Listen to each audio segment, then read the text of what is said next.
I didn't even know you were the Trinity. Yeah, I was thinking the same thing. Yeah, you know what he's saying. You know what My dad's Jamaican, Yeah, Shalom Israel. You know, we'll come out week in, week out. Come out week in, week out. As often as the Most High makes it possible for us to push this word, so he can use it to wake up the elect of his people. Before we start, we're going to give all glory, honor, and praises.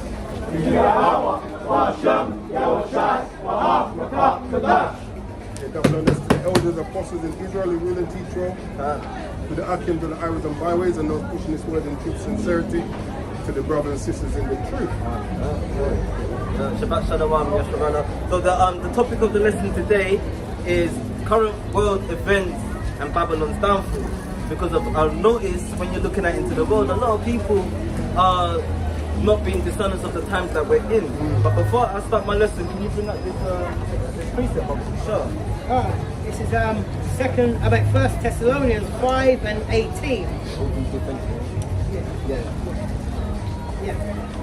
First Thessalonians chapter 5 verse 18, it reads, "In everything give thanks." Do what? In everything give thanks. Yeah. For this is the will of the Most High in Yahushua the Mashiach concerning you.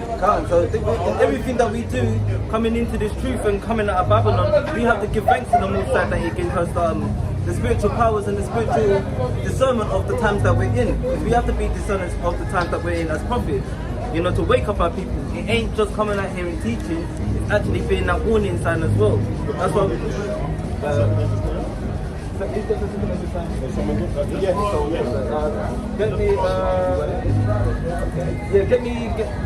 the Jeremiah? So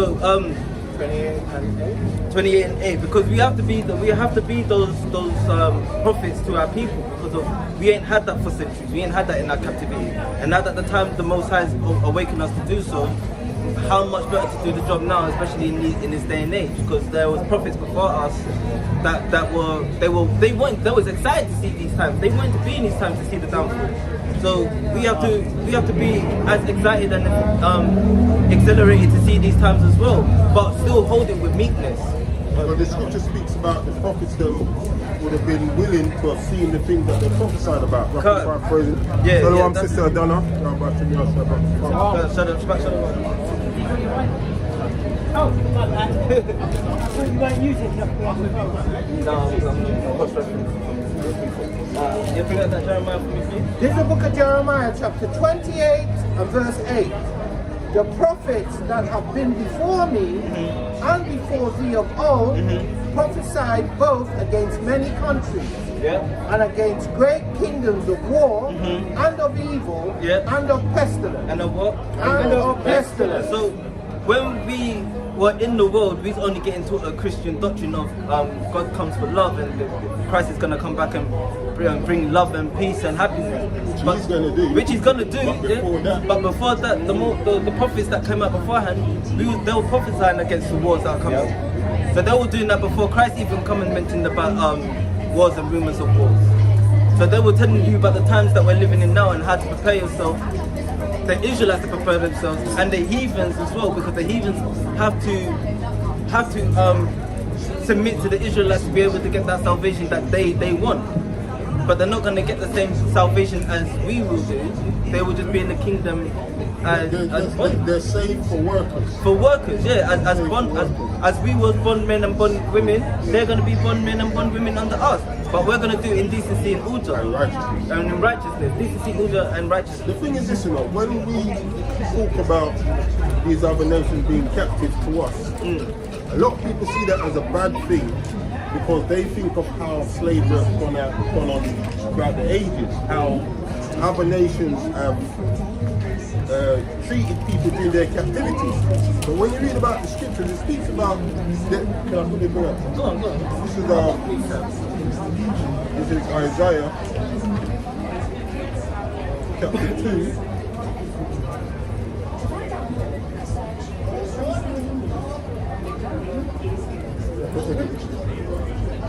Isaiah chapter 2 and verse 4 and 3. And many people shall come and say, Come ye, and let us go up to the mountain of the Lord, to the house of the power of Jacob, and he will teach us of his ways, and we will walk in his paths. For out of Zion shall go forth the law, and the word of the Lord from Jerusalem. And he shall judge among the nations, and shall rebuke many people, and they shall beat their swords into plowshares, and their spears into pruning hooks. Nation shall not lift up sword against nation, neither shall they learn war anymore. So this is when we're going to have peace. The peace that people are seeking in this kingdom, the scripture does not teach that there's going to be peace in this kingdom. You know what I'm saying? It's the kingdom to come where there's going to be peace. Yeah, this is the book of Isaiah chapter 14 verse 1 and 2. Verse 1.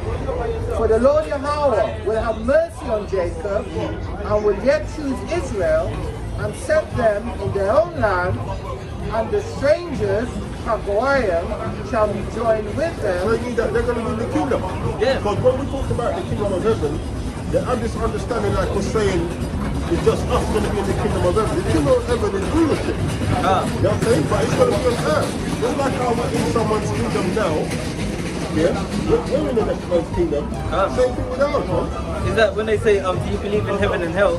Heaven and hell is a condition, is a living state of condition. Right now, We're in both of them now. we're in both of them now. But this is more so our hell because of we ain't got the liberties and the laws that we want to keep in keep our customs. We ain't got that right to do so according to the law of the land. The next man's hell. Next man's heaven. And the next man's heaven. You know? So it's it is gonna be that translation. So how you see we're under their rulership and their heaven and we're got governed by their rules, it's gonna be just translated into more of a righteous understanding because we're gonna come from a law, statutes and commandments of the Most High. It ain't gonna be tossed to and from fully. It's not gonna be upside down. It's not gonna be one thing said and another thing done. It's not gonna be like that. It's gonna be a straight and narrow path, and it's gonna be thus saith the Most High. And that's when you're gonna see harmony amongst nations. And the strangers shall be joined with them, and they shall cleave to the house of Jacob.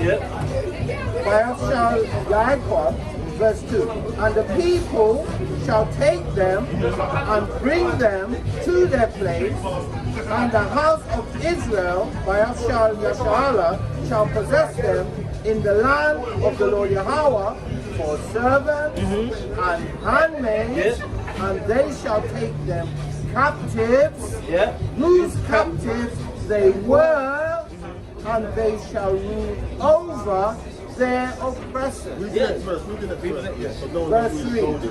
And it shall come to pass, future connotation, in the day that the Lord Yahweh shall give thee rest from thy sorrow, and from thy fear, and from the hard bondage wherein thou was made to serve.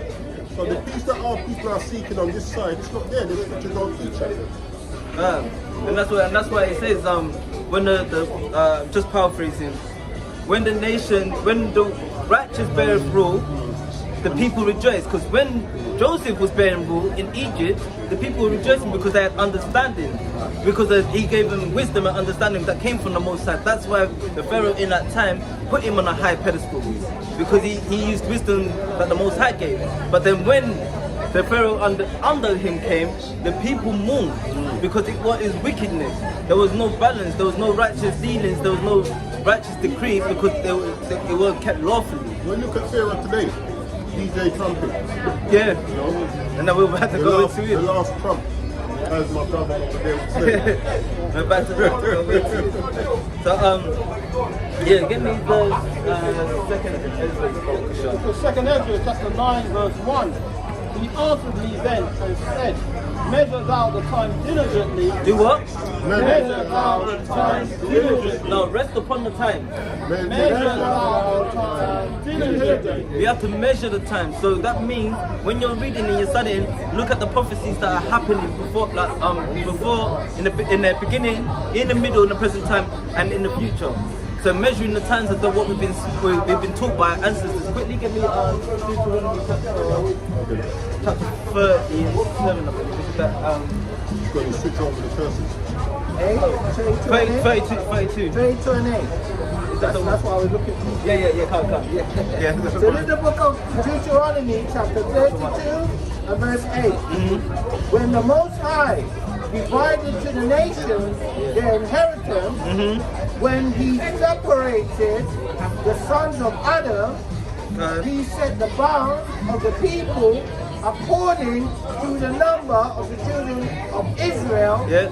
For the Lord's portion is his people. Yeah. Jacob is the lot of his inheritance. Yeah, so when the Most High set the bounds, he made it that that we have to measure those times so we know where we're going, where we're heading to. That's not the one that I didn't want. Verse 7. Verse 7. Yeah, verse 7. Verse 7 you want? Yeah. Verse 7. So this is the book of Deuteronomy, chapter 32 and verse 7. 32 and verse 7. 32 and verse 7. Remember the days of old. Do what? Remember the days of old. So remember, it said the prophets of old. So our ancestors, the prophets of old, we have to remember what they did in that time. Yeah? Consider the years of many generations. And we've been, we're many generations. We've gone through many generations. We're like the third and fourth generation of that time now. Maybe the fifth generation of that time, but the Most High said he's going to come back and visit us in that generation. Right? Ask thy father, and he will show thee thy elders, and they will tell thee. So that's how we ask. We ask our fathers within the scriptures, and our elders within the scriptures, and they will tell us of the times that we're in. Romans 15 and 4. Whatsoever thing was written aforetime. Yeah, you don't need it. Yeah, so whatever. No. So yeah, even that, the things that are written for our foretimes is written for our learning and our understanding. And that's why it says in 2 Timothy to show, to study to show thyself approved, rightly dividing the words of truth. Because if we're doing it on a Christian basis, we won't be able to be discerners of the time. We'll be in that hugs and kisses mode right now. Yeah? This is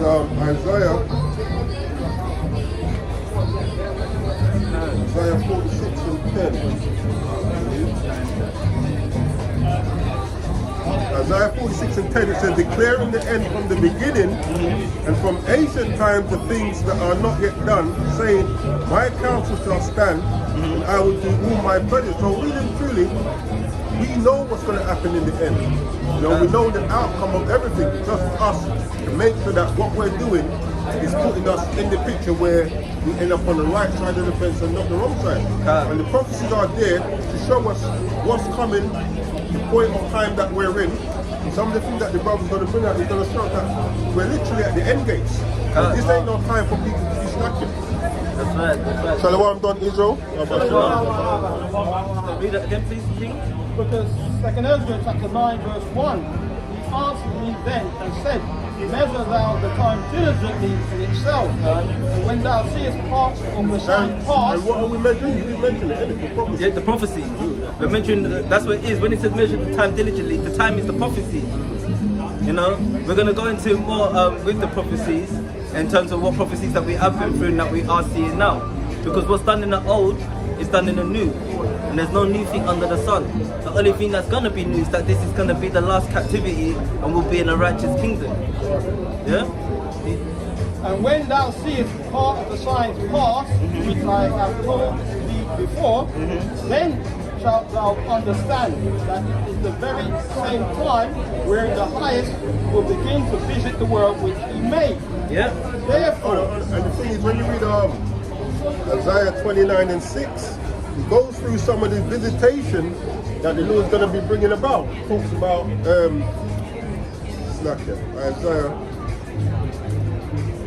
29 and 6. It says, thou shalt be visited of Yahweh of hosts with thunder and with earthquake, with light, and great noise with storm and tempest and the flame of divine fire.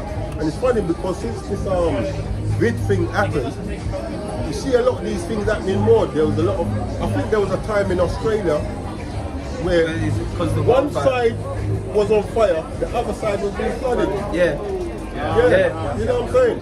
You see more earthquakes, and it's not just earthquakes, it's that they're at bigger magnitude.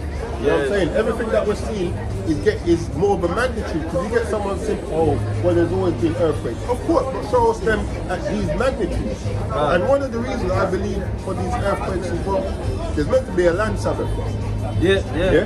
Like, not just us as people that's meant to get rest, not just the cattle that's meant to get rest. The land is meant to get rest, and the land is tired. No? And that's a beautiful point, because of the only time that the land had a Sabbath was when we was in that lockdown. That's right. That's the only time the land, and you could have seen, if you are spiritually aware of what's going on, if you claim to be like spiritual, you're with the Most High.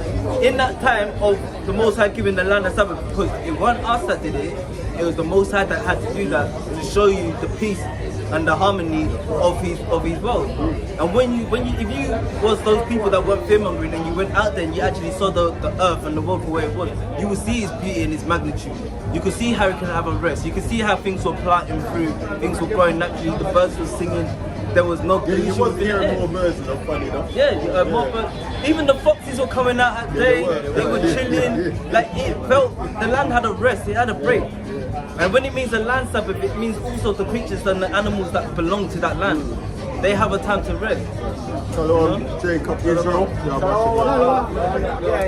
So I just want to bring up precept for what I said earlier. This is the book of Ecclesiastes, chapter 1, verses 9 and 10. Verse 9. The thing that hath been, it is that which shall be, and that which is done is that which shall be done, and there is no new thing under the sun. Verse 10.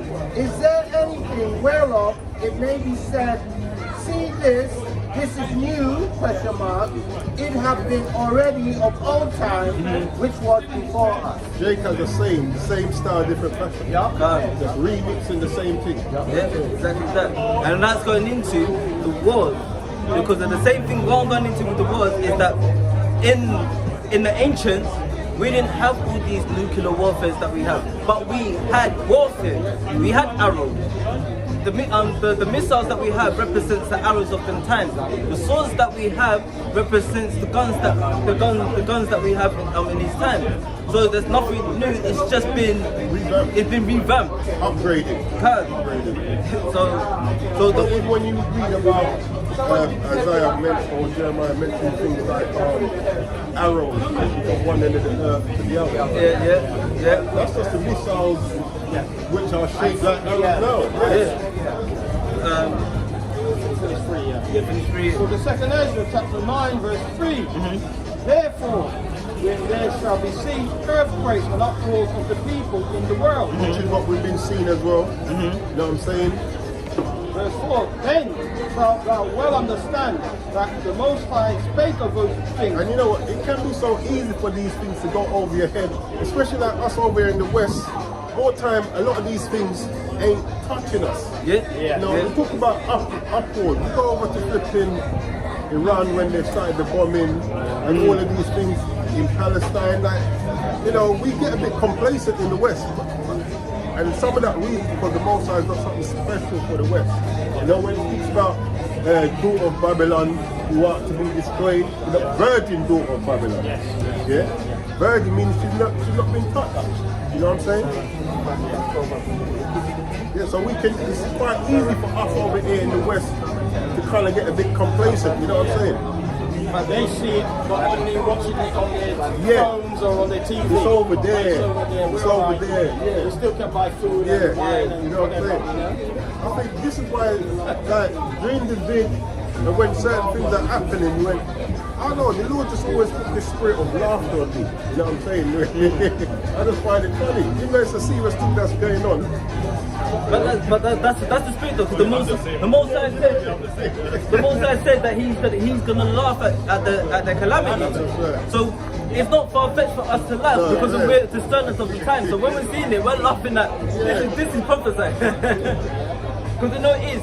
Our people love to say, not in my time, that's not going to happen, it's too far-fetched, we're a strong country, we're not even a country, we're an island, we ain't even that strong. Listen, so if Russia was to drop their Tsar bomb in the middle of the UK, The whole of it's gone. Yeah, because the shockwave goes 60 miles. Exactly. And that's just one. That's like the 50 megaton. If they did, when they did the test, That's Satan 1. They got Satan. because they had 100. It was actually 100 megaton, but to reduce risk of the pilots, yeah, they reduced it to 50. Then when they dropped it with a parachute to decrease the speed. And the pilots just about still got away. That could be like a never return test. You know what I'm saying? And what we need to also keep in mind is that when this whole war started off with Putin and Vladimir Putin and Vladimir, what's the other one? Ukraine. When that started off, no one noticed when Russia said to the UK, if you want it, you can have it too. When Putin said that, and he flew 2 Russian military copters over the UK just to show his strength, and no one batted an eye to think what's going on. So he's showing you already that he ain't playing games because he's going through war already. He don't mind going into another war. And then after that, after that, what did the prime minister do? He shut his mouth and went quiet. He was ramping his mouth up before, saying all of these things about the war, and then when Putin did that, he went hush hush. He didn't want the smoke, and that's why now you see that with the war that's gone on with Trump now, is that he's still trying to be hush hush, but Trump's like, well, you have dealings with me. You wrote a deal with me, so you have to abide by these deals. This is what we're gonna go into while now Babylon is falling. The deal is called the North Atlantic Treaty Organization. Yes. What piece of that is to you? To what the brother said. Ecclesiasticus 5 and 7. 5 to 7. 5 and 7. Or 5 and 7. Yeah, chapter 5. Yeah. Here's the book of Ecclesiasticus, otherwise known as Sirach, chapter 5, verse 5, and then jump to 7. No. I think it was just verse 7. Verse 7. Yeah. Make no tarrying. Make what? Make no tarrying. So this is why we have to say, we're saying be discerners of the times that we're in, because you can't tarry in these times no more. There's no more skipping and taking your time and holding hands. There's no more of that. Make no tarrying. To turn to the Lord Yahweh and put not off from day to day. And that's what Joshua says to us. You have to meditate in these scriptures day and night to understand them. Joshua 1 and 8. For suddenly shall the wrath of the Lord Yahweh come forth, and in thy security, In that what? in thy security, Not in my time. I'm just gonna sit here. The Lord ain't gonna strike me down today. God forbid that is not gonna happen. When But they say peace and safety, peace and safety, exactly. In that security, the Most in High thy is security, thou shalt be destroyed, Thou shall be what? thou shalt be destroyed. Hey, there's gonna be no Netflix and chill. There's no getting your perm done, your weave done, your nails done. Man, them can't go out on the block and sell their dope and drink their drinks, and that's not gonna happen. You're too secure. The Most High said He's not gonna allow that to continue. Thou shalt be destroyed and perish And yeah, in the day of vengeance. in the day of vengeance, which is coming up. Yeah. Psalms 119 and 59 says, I fought on my ways and turned my feet into thy testimonies. I made haste. You made what? I made haste Hey, he ran. and delayed not to keep thy commandments. Exactly. You have to repent. So David, he knew there was a war coming. He's like, nah, I've got to stay 10 toes strong, solid. I'm not trying to like pull off or lollygag or go somewhere else. And that's why David was a mighty king, because even though he had these flaws, he made sure that his kingdom was established on the law. You know. That's why he had the mighty warriors that were fighting against him, fighting with him against the workers of iniquity and the enemies of the nation, because he standing 10 toes strong. That's why he gave us the understanding of the Psalms and the songs. You know? Book of Second Ezra, chapter 9, verse 4. Then shalt thou well understand that the Most High spake of those things from the days that were before thee, even from the beginning. And that's what we went into, even from the beginning. That's why we said ask the elders. That's why we said the prophets of old. These prophecies have been there from the beginning. It's been there from Abraham, Isaac, and Jacob. And now we're just living the modern day of that prophecy. So we have to be discerners of these times. Who's got for me Zechariah? When the brother's saying, been it from like Abraham, Isaac, and Jacob, you know, when you look at the birth of Jacob and Esau, that's explained in 2 Ezra 6. Esau is the end of the world, and Jacob is the beginning to follow. So, yeah, the Most High, he gives warnings. You know what I'm saying? The reason why, when you read in the scriptures, Yahushua speaks about coming as a thief in the night, not that there weren't no warnings, it's just that people didn't take heed to the warning. So when it did come true, you know, now all of a sudden you're being caught unawares, you know what I'm saying? Also being at discerners of the times and studying, you have to go into looking at our history as well. There's a lot of books out there that Israelites wrote that they obviously whitewashed and put an Edomite on there or Khazarian on there to make it look like them to fit the narrative, but it is written by Israelites, and they give you accounts of those times because those are historical contexts. The reason why the heathens do that is so that they can have a kind of infiltrate over us, but we need to know how to take back our books and the law to use it against them by keeping the law. The Most High will do that for us. We just have to be that discerner. Bring that one up for me. Chapter 1:18 to 21, right? Book of Zechariah, chapter 1, starting at verse 18, and it reads, Then lifted I up mine eyes, and saw, and behold, 4 horns. And I said unto the angels that talked with me, What be these? And he answered me, These are the horns which have scattered Judah, Israel, and Jerusalem. Verse 20. And the other one, Yahweh, showed me 4 carpenters. Then said I, What come these to do? And he spake, saying, These are the horns which have scattered Judah, so that no man did lift up his head. But these are come to fray them, to cast out the horns of the Gentiles, which lifted up their horns over the land of Judah, to scatter it. So these horns that that Zechariah saw in his prophecy, the 4 horns would have represented the European nations. So that would have been Spain, France, England, and the USA, the Western Hemisphere. Those are the horns that he's talking about there, because they have an alliance, and they would be called the NATO. That's the NATO nation. North Atlantic Treaty Organization. Yeah, so that's what it is, the NATO. So when they're seeing those 4 horns, these 4 horns had Jacob in captivity. So he's giving you the times of he's giving you the rulers of this kingdom. And then the other horns that he's talking about would be the BRICS.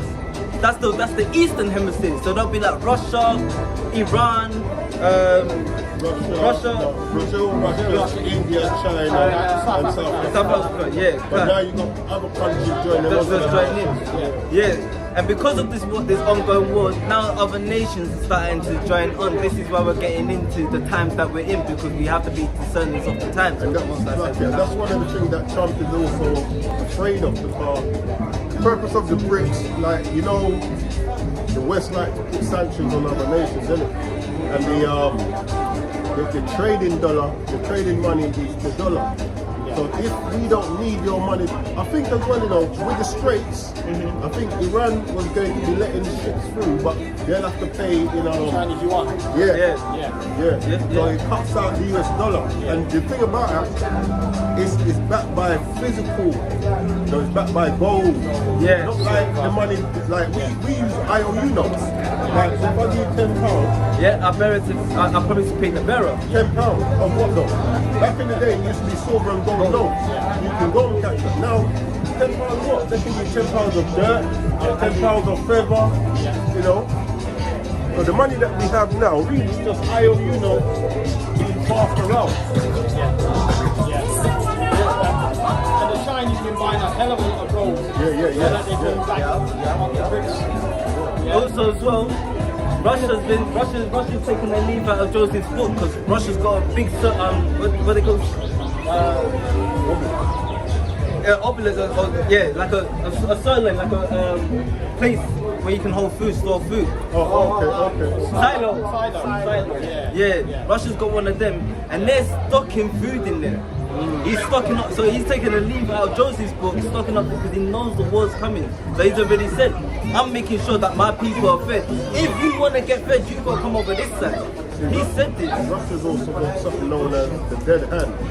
So there's a thing called MAD, mutually assured destruction. When you know that, well, they've let go of their weapons, it's going to destroy us.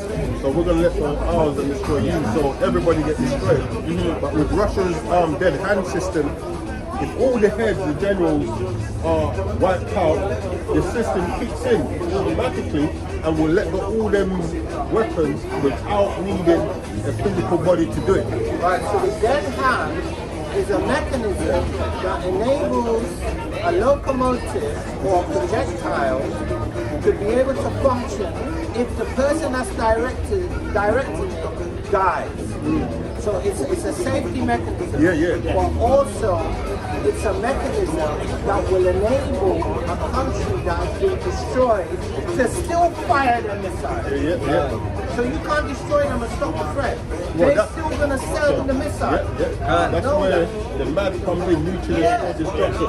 So if I'm going to destroy it, well, everybody did them. And that's a countermeasure, and that's what keeps the balance.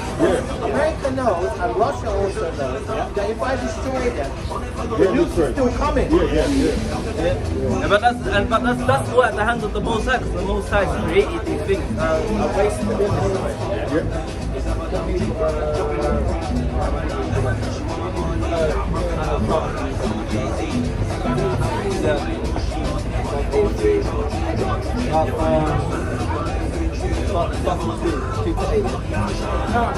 This is Psalms chapter 83 and verse 2, and it reads, For lo, thine enemies make a tumult, and they that hate thee have lifted up their head.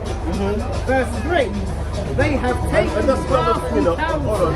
People need to realize that there are actually people that actually hate the Most High. Even amongst our own people, like, we're one of the biggest haters because we actually know how to love him. You know what I'm saying? And we choose to not do that.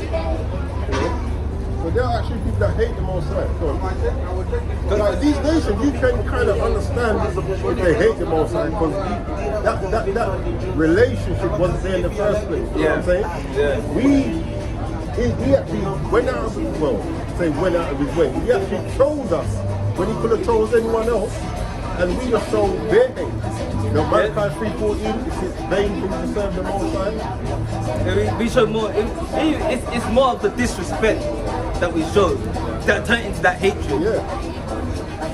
And now we sitting there, and this is what I was saying to a brother that come up earlier. We have to take accountability about our actions and understand where we went wrong, because we want to be like everybody else, but when we look at everybody else, there's no structure, there's no rule. But in our own household, we want to hold structure and rules. If you can't hold a nation as a household with structure and rules under the Most High, what do you think? What do you think he's going to do with us in a godly manner? We're going to get punished. He's our father. He's allowed to do that, you know.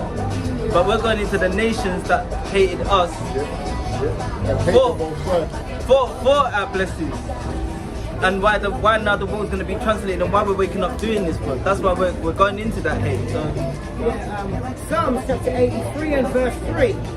They have taken crafty counsel against thy people and consulted against thy hidden ones. Okay, so they've done this to take crafty counsel against thy people and consult against thy hidden ones, which is the so-called blacks, Native Americans, the Indians, Latinos, and the lost sheep and the speckled birds of Israel. Yeah, not the other nations. And only recently today they're trying to do that reparation again to say that they identify slavery as, what was it again? The worst crime against humanity of all time. So now they're kind of trying to do this, that they're trying to flip the narrative because they know what's coming to them. But you see what it is? It's the African nations that made them acknowledge that. But when you look at certain like the Reform Party leader, he said, if they were to get into power, any Caribbean country that wanted reparation, they wouldn't give them a visa to come in. I heard that. And that's what I'm saying. So it still shows you the magnitude of hate that they had towards Jacob. Well, that's their reparations, isn't it? No visa. So people look at reparations when reparations in the scriptures. You know? Exactly. You know, you're looking for a kingdom. You're looking for a nation to save you out that Trusting preparation. in the oppression. Exactly that. So that's why I had to bring it up. You know, all the Indian nations abstained from the vote, Yeah. Yeah. including England. Yeah, All of them but abstained. all of them that when England abstained from that, that's why Trump once again said to England, you need to follow suit. You can't abstain from that because that means you're going against me. But you own me. You own this country, which England in their rights do, because of. If you're seeing it as a biblical prophecy and biblical understanding, England is the mother of Babylon. America is the daughter. Why is England the mother of Babylon? Because we are the financial state. We hold the money and all of that. When Because America comes out of England. Economic system. yeah, we're an economic system, financial system. England is that financial system. The Bank of England, we're that financial system for America. But what America has is that control over it, that hold, that power. It's like when a daughter disobeys her mother and she becomes more of a harlot than a mum. That's what America is. It's more of the harlot. So this is what, and then what mummy don't want to do is upset the daughter. But the Oh, daughter, where's it? Ezekiel 16:44. The proverb, as is the mother, so there is the daughter, yeah. Right, I want to make a point, right? There was a movie made in the 90s, right? The movie was called Total Recall with Arnold Schwarzenegger. And in the movie, you had this huge kind of wedge kind of thing. And then a man's head came out of the chest, I think it was. Yeah. And the man's head was the ruler of the thing. Yeah. So that's the relationship between Britain and America. So when you see America, well, Britain actually is the head of it, or the mother of it. They're intertwined. So yeah, so that's why I wanted to do that. that little wall in it. Yes. 83 and 4. Yeah. Psalms chapter 83 and verse 4. They have said, come and let us cut them off from being a nation, that the name of Israel may be no more in remembrance. Yeah, so these are the nations that we were saying, the BRICS, that had that confederacy against the Most High. Now this is why there was going on, because they had that deal, but someone didn't live up to the standard for keeping that deal. And that's what we're getting into today. So give us the nations. Verse 5. They have, verse 5, for they have consulted together with one consent. They are confederate against thee. Verse 6, the tabernacles of Edom. Okay, so Edom will be the Edomite nations, which today will be the so-called white man, according to biblical prophecy. It's not far-fetched because the Most High gives you the mannerisms of these nations, and they fit the mannerisms of Esau, the so-called white man. Next one, please. Yeah, and they even write about themselves. So Old tongue shall. yeah. Alright, where are we? Verse 5, verse 6, Salakia. Verse 6 of Psalms 83. The tabernacles of Edom, the Ishmaelites, So the and the Ishmaelites, Ishmaelites. the Arab nations, so they're not far-fetched as well. Because now it's all coming out about the Arab slave trade. A lot of that's coming out now. So a lot of the things that they're doing is being exposed. So when they're sitting there talking about the reparations, you also owe reparations to the Negroes, but we don't want it from you because we want it from the Most High. But now you're getting exposed. You're like you kind of run to Russia for backing because you're getting exposed, and you're still doing it today. The Arabs are still selling Israelites on Facebook today, which is owned by a Khazarian, an Amalekite. You know what I'm saying? So you're still intrigued with each other. Of Moab. Of Moab needs to go and sit down because the Moab keeps going into like the Jamaicas and the Guyana and the Nigeria and the west coast of Africa and trying to build roads and buy up things. But then sitting there saying that you like Negroes, you don't like us, stop lying. Stop lying, you're all in one confed. And the only reason why this war's going on is because the leader that you want to lead and trust onto has done the same thing that he's, less than what he's done to us, but he's doing it to you now. So you're not getting your reparations, you ain't getting paid. Everybody needs reparation now, you are just a bit mad. That's one thing about the Ghana. they keep catching Chinese doing illegal gold mining. Yeah, Exactly. What's that Blood Diamond? Yeah. That film Blood Diamond. They're doing it again. What's done in the old, done in the new. So where you want to claim that we need our reparations? Stop taking our stuff. What China's doing, they're making deals with them, saying that they won't really be able to fulfill it, so that they can take over the land. Because obviously in China, these people they need space. Yes. They need space. 1 billion, whatever. They need space and they need countries or nations that have natural resources so they can expand. But they're the world's largest producer of goods. And the Hagarene. Ammonites, I think. So the Hagarenes would be the children of Hagar or Hagar, which means the sojourner. Verse 7. Jabal, and Ammon, and Ammon, that's the Japanese and the Korean. Afflicted nation or afflicted mother. That's what Ammon. and Amalek. And Amalek, the one, Chief of the Edomites. the chief, the grandson of Esau, the chief household of Edom. They're the ones that are now in our land. So the Most High said, you want to take that land, it's going to end in that land. So this is why we're going into these prophecies now, because it's not far-fetched with what's happening. The Philistines, with the inhabitants of Tyre. You know, the Philistines, the Philistines are Hamites, but if you look at today, you've got Palestinians. Yeah, that's where no, this is what I'm saying.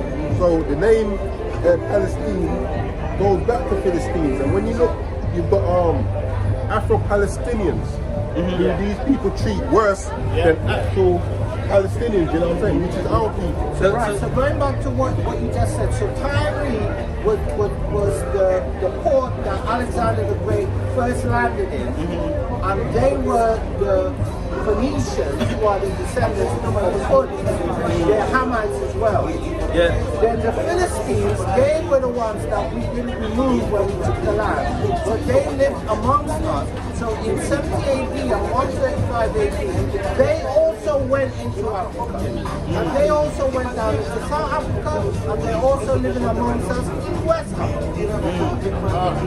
And spiritually, they're still in the land now. Exactly. You know, the Palestinians. So it's like when we came out of Egypt and the souls that came out with us, some of that nation came out with us. It doesn't mean they was for us or they want to be with us. They just wanted to, because they knew the peace, the blessing that we had. They just want a piece of it. That's all way to escape. They saw This is how I put it. Imagine, I'm going to use this analogy. Imagine I've got a couple of men inside, locked up in prison. 5 men, I said, hey, what? On this day and time, be at such and such a wall. I'm going to blow a hole. So I'm going to blow the wall, the 5 escape. But then other prisoners see the hole and escape. Did I actually go to break them out or just to fight? The others took the opportunity. And it's the same thing when we left. Right, so according to the scripture, the Most High left a remnant to test us. So when the Romans sacked Jerusalem in 70 AD and it took over the whole of the country in 135 AD, all of the inhabitants were chased out. People getting tied up, when we get to Jews, all of the people that were living there were chased out. So they lived amongst us even to this day. But how you know the difference is called a thing called Hebrewism. So when you look at the tribes, you can tell the tribes that have some of the customs, even those perverted, of Hebrew Israelites, and then you see other tribes that are totally bogged down. There was something I came across in my early days of studying, which I cannot find again. With that 70 AD, when we got kicked out, Romans allowed about 20,000 Edomites to stay. Yes. Yeah. That's what led to the mountains. And then later on, they're the ones that took on our customs. Then later on, they got kicked out, and that's how they end up going to Poland and all of them things there. I can't find that information again. Yeah, that surprised me because obviously they're trying to rewrite their history, innit? Verse 8 of Psalms 83, sorry, verse 8. Assure also is joined with them. They have opened the children of Lot. So they even got the children of Lot up in it, like, yeah, you know what we're doing with these Israelites? You want in on this? And the children of Lot, like, yeah, I'm down for that, innit? Let me get my bit for it. Yeah, let me get my let me get my bit. All right. And funny because they are clicked up with the Chinese. They are. They are. And you know what's in there? King Mum John or whatever his name is. He's just ready to press that button. Yeah. And that's what it is. And that's not far-fetched because when you look at the diaspora of the northern kingdom, it was the Assyrians, the Moabites, and the Moabites and the Ammonites that took the Negrito Filipinos and put them into castration and slavery with the Spaniards. The ones Philip, I think his name was Prince Philip, that's why it's called Philippines. Once he saw it, he was an Edomite European. Once he saw that there was gold and people there, he went in a part of that too. So he went in and took that land and conquered it, and that's why it's been called the Philippines. And that's why they hold a Christian custom and the Spanish names and everything. Now don't get it twisted, not all the Filipinos are Israelites, but there are Israelites that reside among them. And the reason why there are Israelites that reside amongst them is because of they fit the curses of the Israelites. And a lot of them do know their histories, a lot of them do know the diaspora of their people. And that's why they have that big pilgrimage, Black Nazarene festival. I remember I saw a brother from JMS, he did a lesson one time on these Japanese people. But if you see like The Negrito. yes, if you look at where they live from above, from aerial view, you can drive a car down the street, you're lucky. They're so compact and tightly. You know these are our people, but also a lot of them Japanese, what they were doing, the actual Ammonites, they were doing something to their hair To make it look like an afro. yeah, it comes out all negroid in the way. I don't know how they do it, but they do it and it Are you looks talking so. about the Ainu? No, I'm talking first. I'm talking about our people that's amongst them, and they're treated like shite. But then certain Ammonites, actual Japanese, they'll do their hair, and it actually comes out looking like negro. Perm your hair and you don't put the moisturizer in it freezes up. Well, it was all standing up like ours and all of that. Yeah, they do that. Yeah, but yes, so they will. What they will do to keep the narrative, they will do anything and everything to act like us, be like us, and try. But you can't take the spirit from us. That spirit that we have, it resides in us. That's why the Prophet said the Hebrewism of our people, it resides there. Yeah. But let's get into the actual nitty gritty of the lesson. It's got the Jeremiah. Let's get into it now. So the lesson is the current world events, Babylon's downfall. So we had to do that little lesson and connotation to see why it built up to where it's built up and why the prophecies, why we're being discerned of the time. Because of the mistreatment of the Israelites and the current state that the world's in, we had to give you a backstory. Now we're going to give you the prophecy of the times that we're in. Yeah? Jeremiah chapter 50 verse 1. Jeremiah. So this is the book of Jeremiah, chapter 50, verses 1 to 3. This is Jeremiah, chapter 50, verses 1 to 3. And it reads, the word that the Lord Yahweh spake against Babylon. Against who? Against Babylon. So when it says Babylon, it means the Edomites of this nation. Babylon today will be Esau. In that time, it was actual Babylon. The Hamites, it was Nebuchadnezzar. I believe that was Right, at the so time. Babylon is a unique country because Babylon is it's like England. So it consisted of Hamites, Shemites, and then also Edomites as well later on. And that Today, got, that would be America. and that's not far-fetched of the Tower of Babel, where the Most High confused the language. That's why it's called Babylon. It means it's a confused state. It's confusion. So today, this is modern day Babylon because it's confusion. We see confusion. So what I'm going to speak to you, this is the words I'm going to speak to you, you nation of confusion. That's what he's basically saying. Read? Specifically, that's America. Yeah. Absolutely correct. God. Absolutely correct. This is Babylon the kingdom. daughter of Babylon. And against the land of the Chaldeans. So Chaldea and Babylon are synonyms. Basically the same thing. Yeah. By Jeremiah the prophet. Verse 2. Declare ye among the nations and publish and set up a standard. Publish and conceal not. So we got to put up a banner to say, this is what's going to happen. Yeah? We're not even going to hide this in the end days. You got to understand, we have to understand the times that we're in, and this is what's coming to fulfill you. And this is why they get angry and they try to hide the book. Trump tried to say he was going to stop prophecy. Yeah. Pride of the But the spirit. Canadians are trying to ban The Bible. China's trying to do it.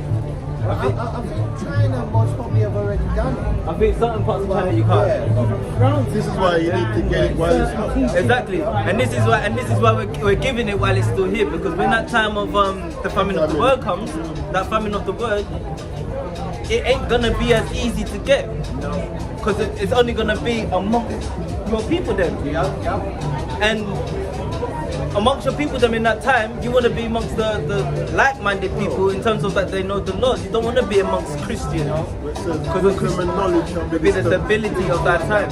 but also and strength of salvation. Exactly. A good illustration of the concept was found in the book of Eli by Denzel Washington. Yeah, That's a concept of the famine of the world. yeah.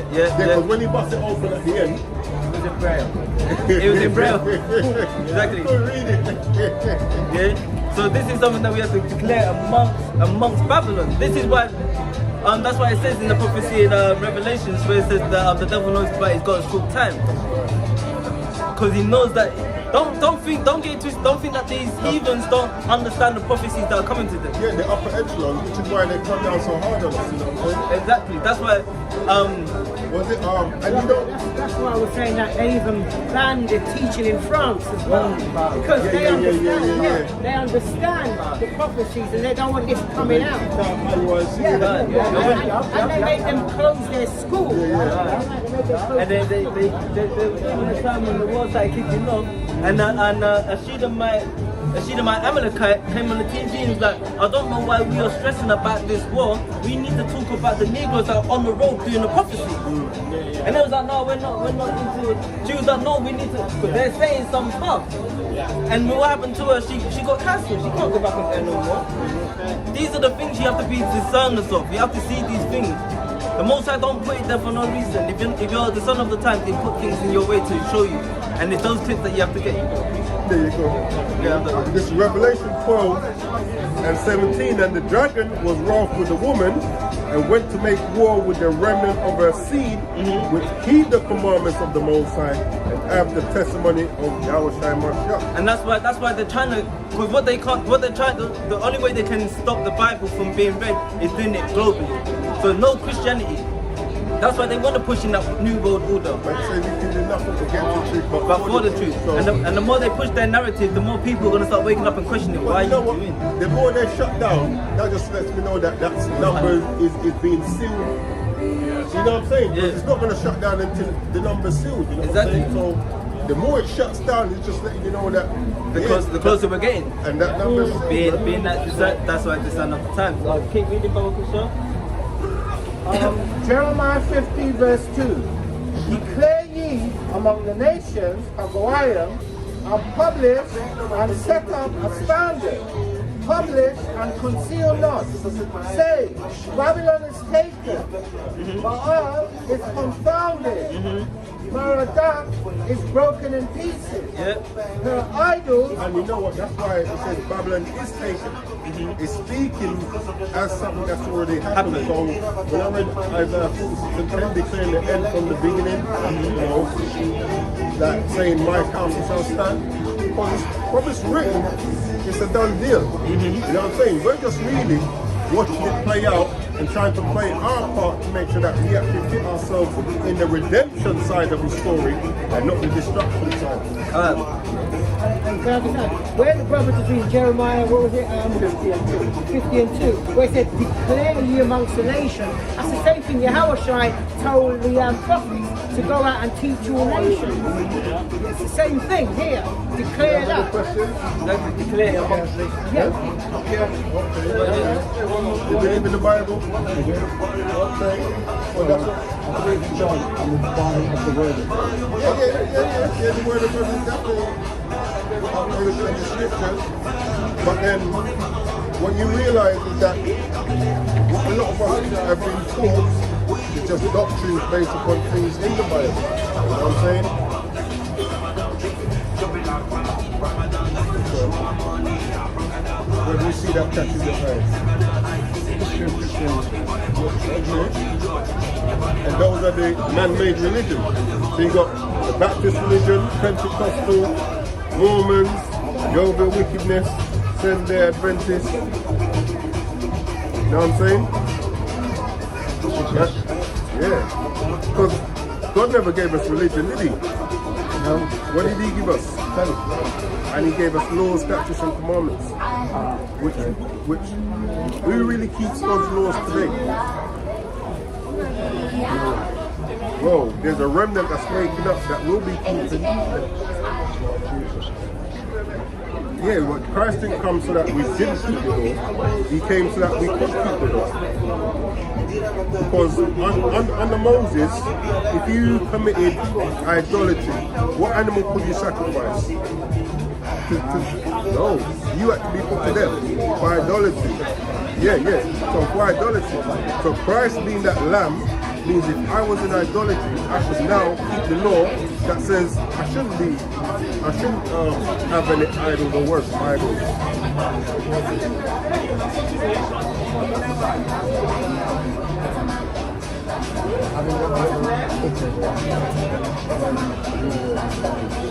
No, we just teach the Bible. We teach. No, we don't.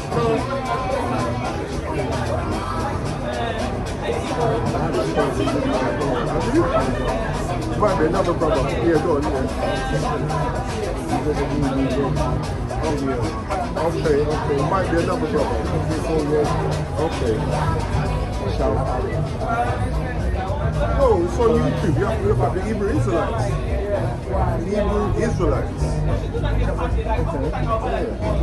You know God as a chosen people? Well, if you type that in, what we teach will come up. There's other brothers that teach. Yeah. So It's like whenever I talk with anyone, I look for what we have to read. Well, we agree that there's one God. You agree? So we agree very much. Now this morning, I did daily article. Okay. And following the book. And the reference was from Joshua. So, if it's what we, in my an Old Testament, I read it from the Tanakh. Okay. I always read the Old Testament. I read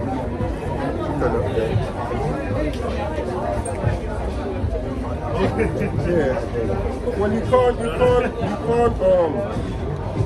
understand the new if you don't understand the old. Because those in the New Testament only had the old to teach them. You know, so for instance, you know, we have this ideology that Christ came and died for everyone, for the sins of everyone. That's not biblical. Remember what I said, I look for points of agreement. Well, we don't agree on that. Where can we find that? Not everyone. No, well, so the... No, it's not a debate, we just... I come down to bits and dumps twice a year. Okay. I live in sometimes they are extinct, sometimes they are I'm a bit late getting on. Okay. Well, just bear in I mind. wish you well. Thank you.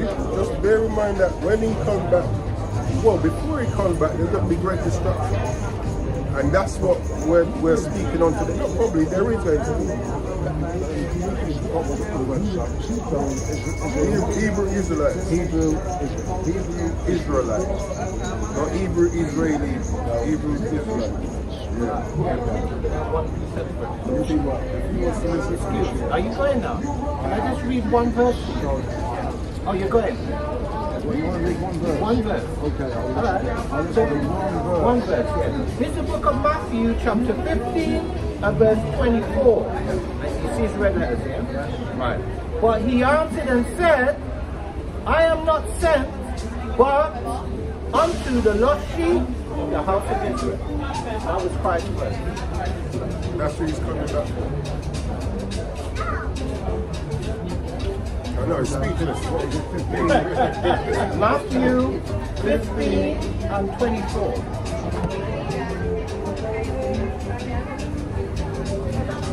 Okay.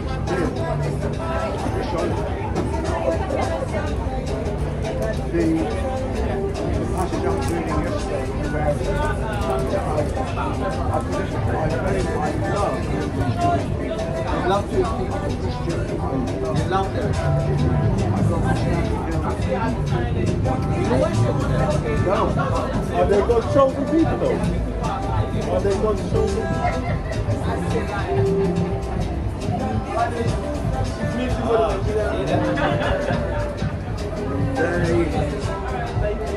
They did.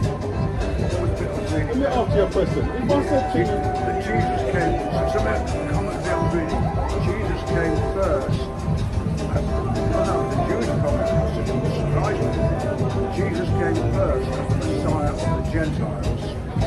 is it? Well, it's what this guy said, Jewish guy, and then he'll be the Messiah of the Gentiles. Paul says in Romans, Romans 9 what? 10 and 11. All three chapters. The Jews have rejected Jesus. No, they didn't. Well, not initially, no, but eventually they No, they didn't. all the first Christians, No, they didn't. all the first Christians were Jews. Listen to this.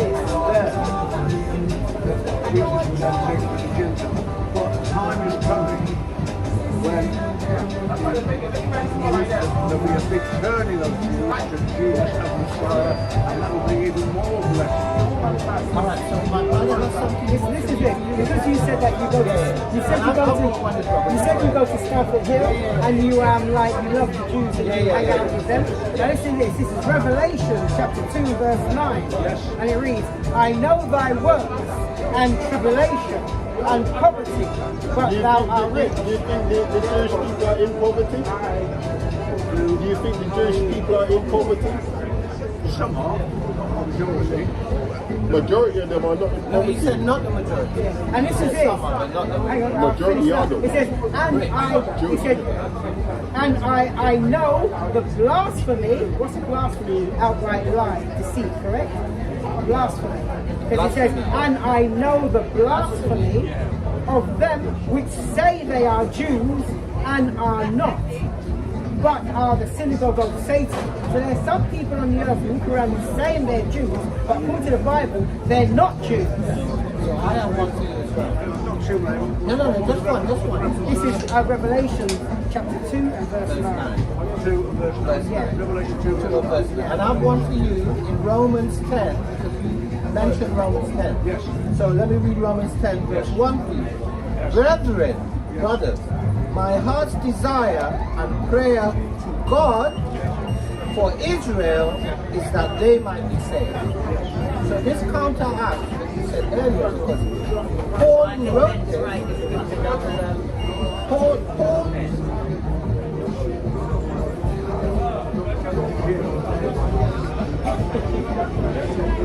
so this counteracts what you said, because Paul himself wrote that his heart's desire and prayer to God is for Israel that they might be saved. Not for everybody and not for the whole world, but Israel. So you were saying in Romans 9, 10 and 11 that the Gentile, not the Israel. That's what you're saying. And it's not all Israel that rejected Christ. Yeah, you see. Another image I have in mind. Okay. This chapter is Paul saying, he's speaking to the Gentiles. The Jews are tree. Yeah. That's Romans 11. Grafted in. Right. And he's saying, you're grafted in, you can just easily be. Don't get too Let me ask you a quick question. So I trace my roots back To that. you. But let me ask To the Old Testament Jews and the Old Testament. That's my going back. Right, so let me just conclude. Finally, Let me wait before you go. Let me just conclude the chapter of Romans 11. Where he was talking about the tree. So the conclusion of what the chapter says. This is Romans 11 and 26. And so all Israel shall be saved, as it is written, there shall come out of Zion the deliverer, in other words, Christ, and shall turn away ungodliness from Jacob. Can you graft? That's what I was going to say. Can you graft an apple tree into an orange tree? Can you graft an apple tree with an orange tree? Exactly. So how can you graft non-Israelites in with Israelites? ask for. When you get to heaven, ask for. No, I don't need to. You can't do it. You have to remember, see, one thing people don't realise, when you get Romans 7:1, listen to this, because this is the problem. Yeah. This is what did you say? What? Yeah. No, this one is. No, the reason why I'm saying that, because the reason why I want this one read out, because you just said about what Paul said. Now listen to this. This is the book of Romans, chapter 7, and verse 1, you said? Verse 1. Know ye not, brethren, for I speak to them that know the law. Now this is who the conversation is for, men that know the law. See, Paul ain't talking to your everyday, don't know what's going on. He's a Pharisee. Remember, Paul is a Pharisee. Paul is talking to people that know the law. So, yeah. So when Paul is, all right, okay. All right. I enjoyed the conversation. Yeah.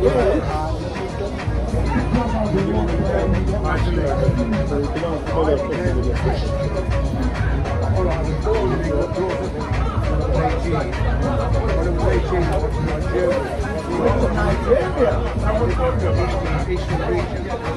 And that picture was taken by Michelangelo. No, that's Leonardo. Leonardo. Yeah, Leonardo. That is his boyfriend. That was his boyfriend. He made the picture of him. Because he's so true. I don't know if you know the whole Caribbean. They had a lot of And you're amongst them right now. You're amongst some true Christians right now. I'll say that. That's what you will. We don't know. We don't know. The same room. So we don't know. We don't know. But I know they said the King James version is okay. But there are lost books of the Bible. Yeah, you can bring it over. I still to get baptized, you know. I still to get baptized. That's what he's talking about. You know what I mean? These are missing books. Okay. The Maccabee book.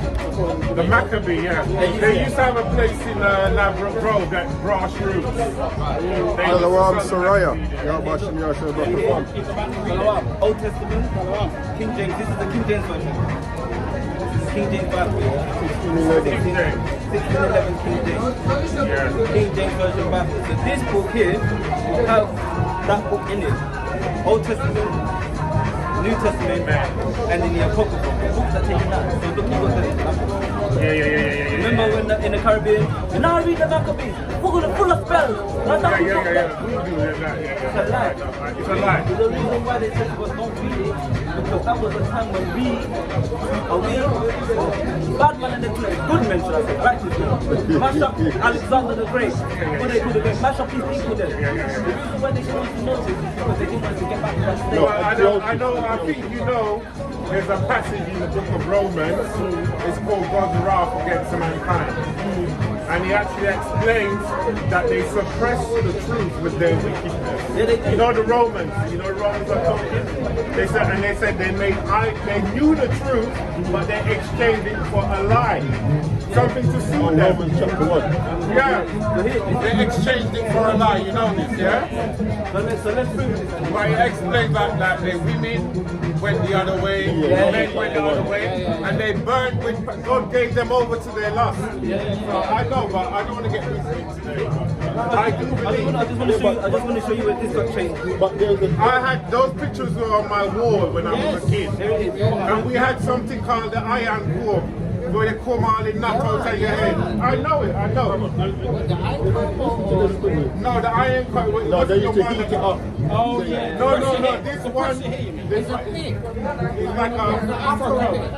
it's a European comb, as you know. And it's a comb on, you know when you start, they put you between your legs. And they comb out all the nuts. And you know this. Well, no, all you Caribbean people, you know this. I had those pictures on my wall when I was young. I was going to show you this. Because I think you mentioned in the Bible. That's what I was First Maccabees 3 and verse 48. And laid open the book of the law, wherein the heathen had sought to paint the likeness of their images. And if you go into that, I think it's the entrance, it tells you about the Pope. Of his son's untimely death. It goes into Wisdom of Solomon. But the funny thing about it, even though when Christ walked the earth, no one drew him. No one, they had, the only thing that they really have, they said his feet were as bronze and his hair was as lamb wool. But no one actually wrote. What's that then? Right, so can I just... There is, I know they have the Madonna and the child. It's black, very black. You said that no one drew him, so I have to correct that statement. So there's catacombs underneath the Roman Vatican or St. Paul's Cathedral. There's catacombs like cave. And underneath the catacomb, the true Christians or the early I didn't know this.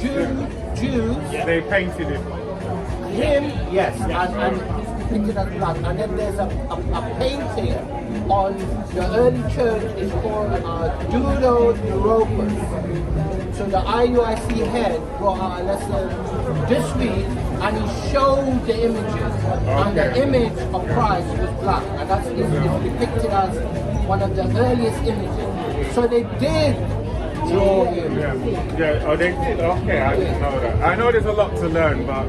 Because you see what we're doing here, that is the early image.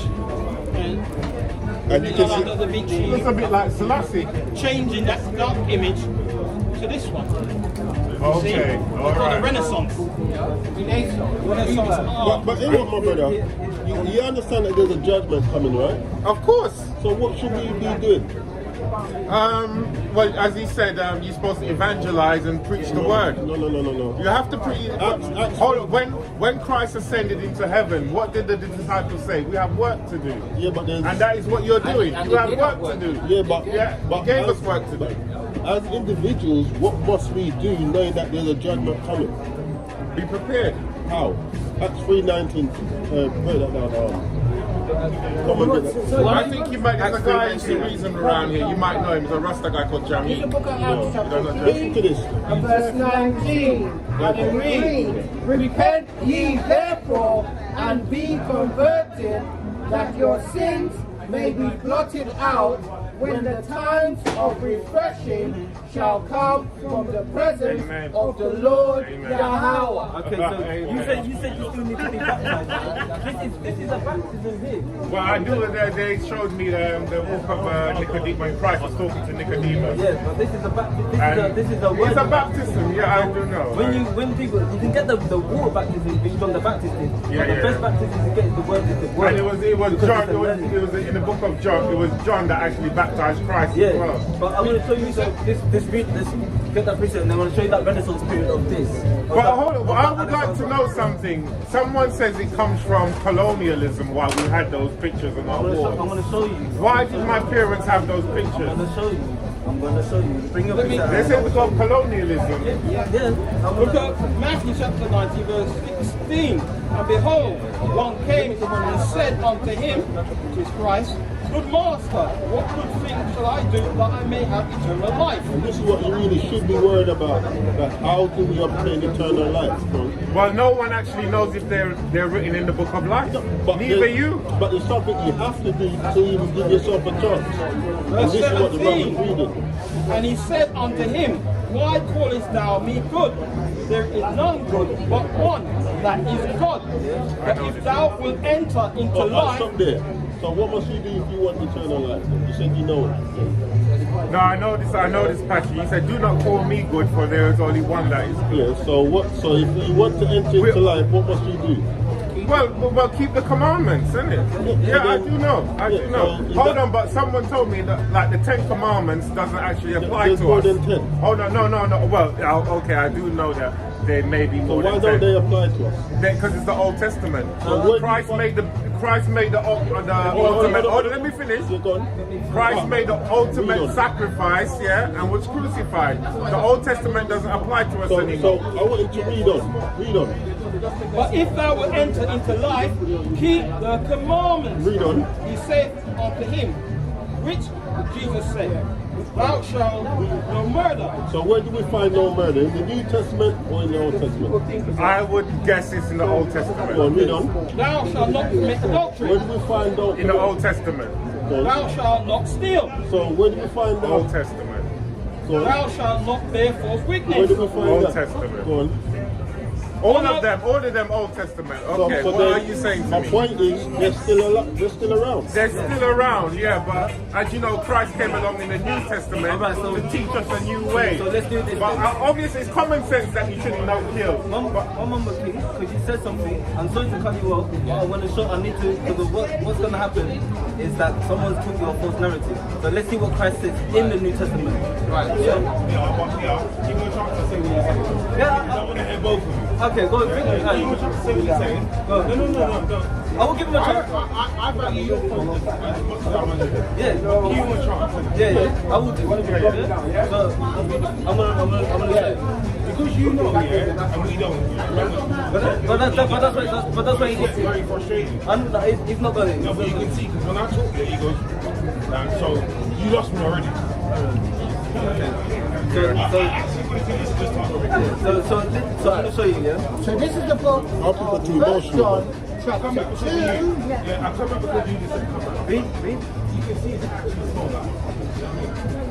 This is the book of 1 John chapter 2 and verse 7. You're going to miss it. You're going to miss it. Brethren, I write no new commandment unto you. He's not writing a new commandment. This is All Christ. right. I'm not writing no new commandment. This is Christ. So when they're saying, oh, he came and he fulfilled, it's all new now. He says, I'm writing nothing new to you.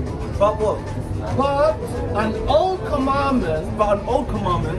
which you had from the beginning. So I'm only teaching you what we have from the beginning. The old commandment is the word which you have heard from the beginning. Okay, so All right. And then I want to add another piece of That's what Christ's saying. That's why when they say he's come to teach something new, he hasn't, because he told you in that verse, I ain't come to teach you nothing And I new. want to bring another piece of this. He said, no, hold up. But Christ said he came to teach us a new way.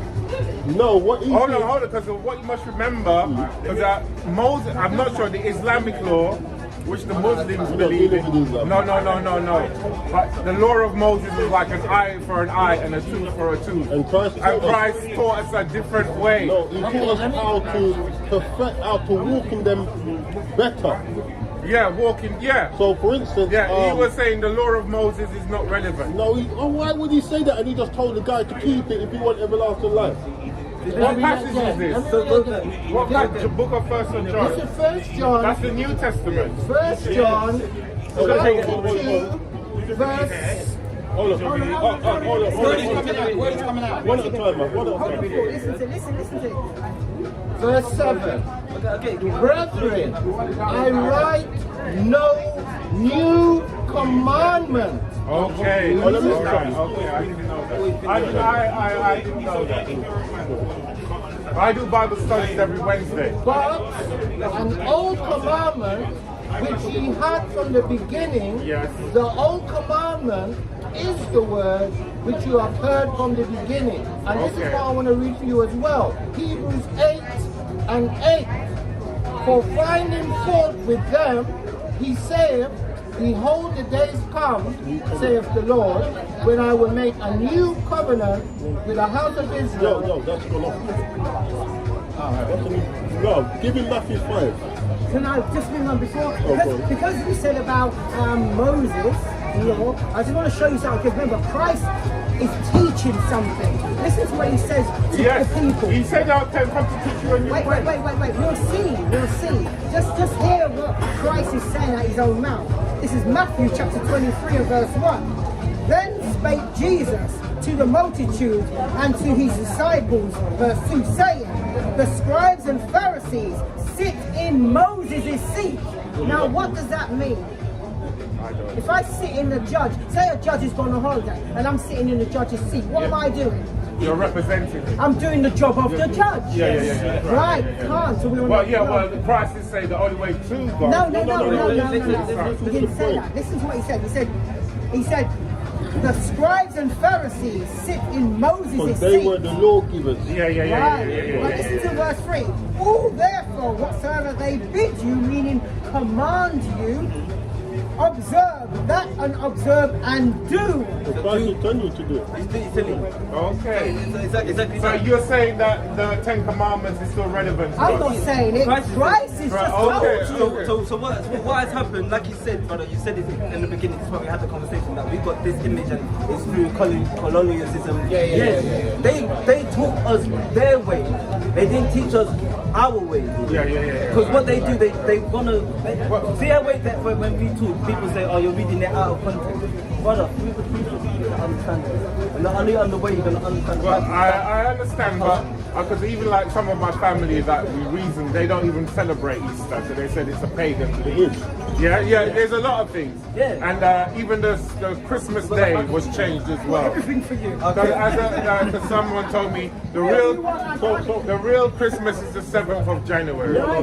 There's no such thing as Christmas. Let me ask you something. Yeah. If the laws are done away with, yeah. Not all of them. So what laws are done away with? Well, it's common sense to know thou shalt not steal. Yeah. So it's the sacrificial side of the laws that we don't observe, but you still have to keep the other commandments like the dietary law, the feast days that we're meant to observe, how we're meant to conduct ourselves. Yeah, but the Bible does teach that. Yeah, It shows you the don't role follow. of a man and the role of a woman But we don't follow in those. Christianity. But we don't follow. People do try. We're in the flesh. We are weak. No. We are in the flesh. We are weak. The reason why we don't follow it because we're not taught it. Like one sec. I'm at Matthew 5. No. Get me Exodus, Leviticus 21. Yeah. The reason why we don't follow it because we're not taught it. So let me see if someone taught you this. 21 and 5. 21 5. It's in Leviticus chapter 21 verse 5. So we don't do them because we're not taught. They shall not make baldness upon their So head. you see, like, I'm going bald here, so I'm supposed to cut it low. But what a lot of brothers do when hair becomes bald like the forehead, they take a razor. And trim it all off. Yeah. That's making baldness. The Bible says they shall not They make shall not baldness. make baldness upon their head. Good. Neither shall they shave off the corner of their beard. So when you taught that, Oh well, no. What you must remember, and as the word Elijah was born. no, but the Hold on. Elijah was Why? born. Why Hold on. Do you remember some people were taking the mickey out of him. Why though? Hold on. Because- They were taking the mickey out of him. They said, go up thou bold head. Yeah? And I think either Elijah or God put a curse on them, and those boys, they were it was Elijah, and they were eaten by lions. But why was he bald? Well, I don't know. I'll be honest with you, I don't know. But it could be genetics, I don't know. You want me to tell you why? Because his teacher and fellow prophet had just been ascended into the chariot, and it was a sign of mourning. Okay. It was a Hebrew custom. There's a lot to learn. I do know there's a lot to learn. There's a lot to learn. But I do Bible studies on every See what happens. This is why each one teaches on it. Of course. So when we're teaching, you're coming from an understanding that you know. Yeah. What we're gonna do is we're gonna come straight from the Bible. Get me Get me 1 Peter chapter 1. I'm gonna because of what we 104. what? Huh? If any man speak, Yeah, 1 Peter 4. 4:11. It's like I said, 1:11. Because what we're gonna do is we're only gonna go. Chapter 4 and verse 11. If any man speak, let him speak as the oracles of God. So the oracles of God is keeping the law. So that's not in the Ten Commandments, but it's a law. Okay. What's that? And that's what the Prophet was saying. yeah. That's what the Prophet was saying. Do we make this way? Just because it's not a sacrificial law, can you make it void? No, No, we it's still don't. a part of the law. What is, If any man speak, let him speak as the oracles of God. If any man minister, So we're teaching you now. We're showing you that's right. something in the You have law. work to do and you're doing it. Yeah, and that's what I'm saying. So but what you do is as soon as you bring it out, you want to rebuttal. You got that. It's not your fault. It's because it's that rebelling spirit on you because of what is in taught. So when you get something that's in the law, oh, what about Elijah? But Elijah could read the context of why Elijah had to shave his head. The prophet gave you beautiful edification. In mourning, we have to shave our head because it's that's replenishing the flesh. You make yourself meek again. You mourn. So that's why Elijah did that. So why do you think? Because if Elijah was just balding his head, Well, I do know that some of the races, they call themselves Nazarites. Like Nazarites, like what's his name? Samson. Samson was a Nazarite. But he had to cut off his locks if he came across a dead body. Or yeah, so something. see, someone says that's a Nazarite law. So the Nazarites have their laws.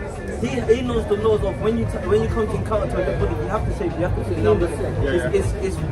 It's basically like when you fast. Yeah. He's now cleansing himself. Yeah, I know. So when the brother brings you a law, if you don't know the concept of why Elijah did that, there's no you can't fight against that. It's still within the law. You know what? Talk about neither shall they shave the corner of their beard. And even that they should Okay. So that's the law. Look at all of us here. Yeah. So we're speaking of All of us here. That's where you stand. Yeah. Yeah. So I was going to come back to that. So that's why we said we have to speak as the oracle. Okay. Alright. I have one thing. Let's finish. Yeah, that's it. I mean, Let's finish this one and then we're going to get the other. Because of I've got a question to you. if any man speak, let him speak as the oracles of God. If any man minister, let him do it as of the ability which God giveth. So the ability which God gives is that we study the law, so we understand where the sacrificial laws were done away with, but we still have to keep the custom of the Old Testament. So that's where we understand that when Christ says, I bring no new law to you, but a commandment, a law of old, we understand that. So it means we still have to hold them. yeah. Can I just quickly say something? Because I do believe, and at some point I will get baptized, but hold on, let me. Okay, but what I'm trying to say is that the Bible is fulfilling all what the prophecies from the Old Testament or in the New Testament. Revelation is being revealed. I mean, it's happening. So then what must we do when we see these things happening? Well, keep the faith. How? The brother read it in Acts 3. Hold on something along this road. On the bits, right. So you said that the old commandments are done away with? I thought so, Alright. because it's not the New Testament. Alright, so I'm going to read your commandment in the New Testament. Yes, and there are. you tell me if it's done away with. This is the book of 1 John chapter 3 and verse 23. And this is his commandment, that we should believe on the name of his Son, Jesus Christ, and love one another as he gave us commandment. Is that done away? No. So the commandments are not done away. No. Because Okay. you can't Yes, I understand what you're get saying. one jot or one tittle. Yeah. That's Matthew 5. Alright. So you have to keep all of them. Alright. Yeah? Okay, brothers, keep up the good work, yeah? Alright, okay, nice. And next time, grow a little something. Grow a little beard, eh? And it can A stop little stubble. Fu Manchu. Not a Fu Manchu. No, beard, but you just- Grow a beard. It's a little You don't have to be big, but make sure it's not clean shaven. Alright, okay. Show the herb, where was we? I know where we were. So I know I finished that. We finished on, we're in Jeremiah chapter 50. Oh, that's right, yes. Yeah? Jeremiah 50. Shalom. What's that? No, I think that's You know, I can't Jeremiah 50. Yeah, Jeremiah 50. I think we're in verse 3. Teresa Thompson. Shalom. Where was you? The glare of the sun. No, well, I've got the shade on. So this is the book of Jeremiah, chapter 50, verse 2, starting from the top. Declare ye among the nations and publish, and set up a standard. Publish and conceal not. Say, Babylon is taken, Baal is confounded, Merodach or Merodac is broken in pieces. Her idols are confounded, her images are broken in pieces. Verse 3. Yeah. Verse 3. For out of the north there cometh up a nation against her, which shall make her land desolate, and none shall dwell therein. Yeah. They shall remove and they shall depart, both man and beast. So the lands that are going to be made up desolate is the ones that we're saying. So you have the NATO and the BRICS. These lands are going to be the ones that are going to come up against them. Who did I give Ezekiel chapter 38? Ezekiel 38, verse 1 to 6. Because we need to understand what land's going to come up against Babylon and why these prophecies are happening. 38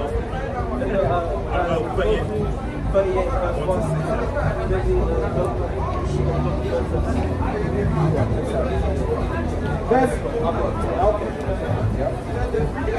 Ezekiel chapter 38, verse 1 to 6, no, verse 1. And the word of the Adwan Yahweh came unto me, saying, Son of man, set thy face against Gog, the land of Magog. So look what Gog's doing. Set your face against Gog. Because this is the two nations that are now going to go head to head in a battle. Because a kingdom divided, if Satan cast out Satan, how can a kingdom stand? These are the two chief heads of the chief forms of this kingdom. You got America, USA, and you got Gog, Russia. Two heads of this kingdom that are now going to start that are at war, along with Iran and along with UK on this side. Or I can say, who can I say? That's on the side of USA. Who's Russia involved?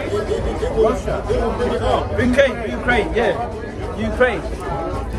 So you got America and Ukraine, you got Russia and Iran on this side. That's the war that's happening right now. Read. The land of Magog, the chief prince and Tibble, and prophesied against him. Okay, so remember we said Tibble in Jeremiah? It was mentioned in Jeremiah, right? Go and find that verse. Jeremiah chapter 15. Jeremiah 50, and it is in verse 2. Verse 2. Read the book of Jeremiah 50, verse 2.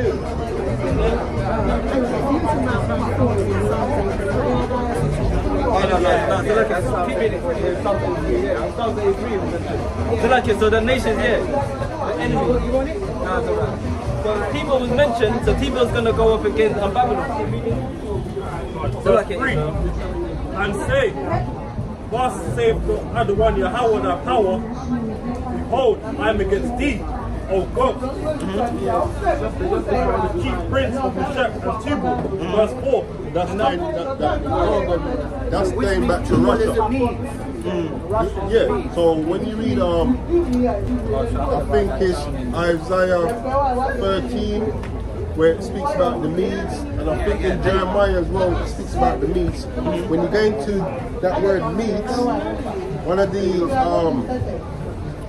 definition is, it tells you about Central Asia. And when you look at the countries that was in Central Asia, you got Uzbekistan, Kurdistan, Turkmenistan, Even Pakistan is part of it.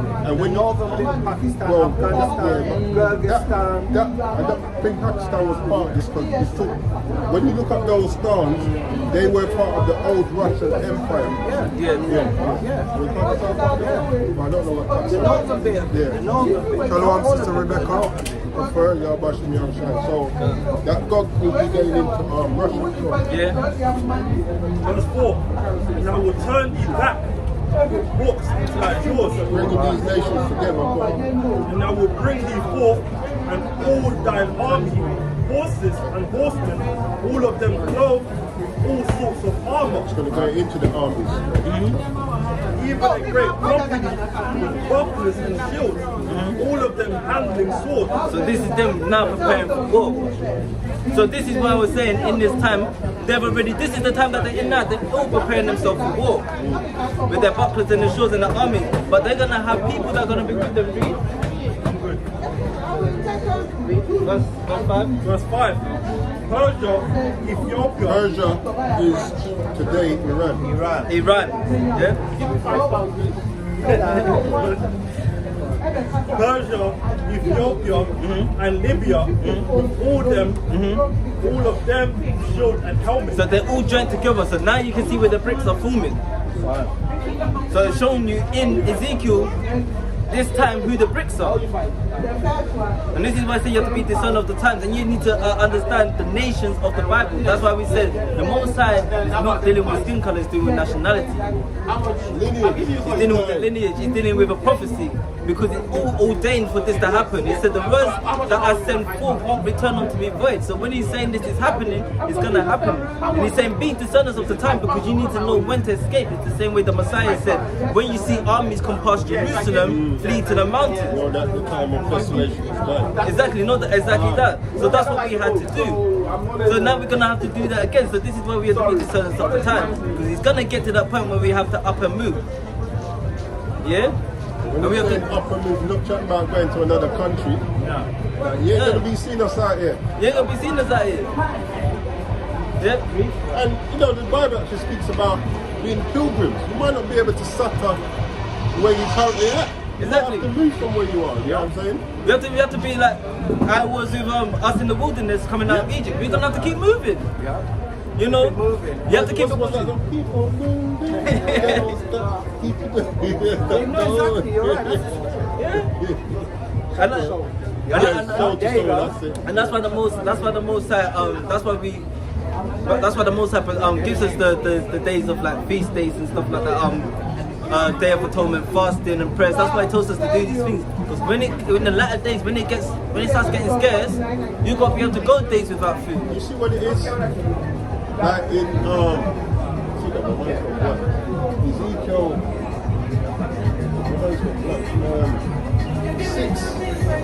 9.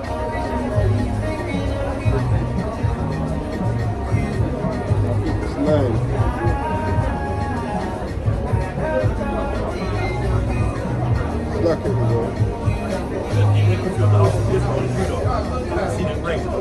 No, 9 and 4, where it says, and Yahweh said unto him, go through the midst of the city, through the midst of Jerusalem, and set a mark upon the foreheads of the men that sigh and cry. That mark that's been set is those of us that's actually now in a state of repentance, starting to keep the laws, statutes, and commandments. And when he goes through and you start to slay, yes, that's those that's being wicked. That mark is actually being set now. No, that's beautiful. Because the ones that's going to have the mark are the ones that are going to be the sons of this time. Actually, where is it? Isaiah 8. and 16. Just to clarify what I'm saying. Isaiah 8, 16. Bind up the testimony, seal the law among my disciples. God. And by doing that is by being like keeping the law, statutes, and commandments, being discerning of the times that we're in, and understanding the prophecies and the nations that we are currently dealing with in these end days. So when it does get scared, you know how to move correctly and in righteousness. Verse 6.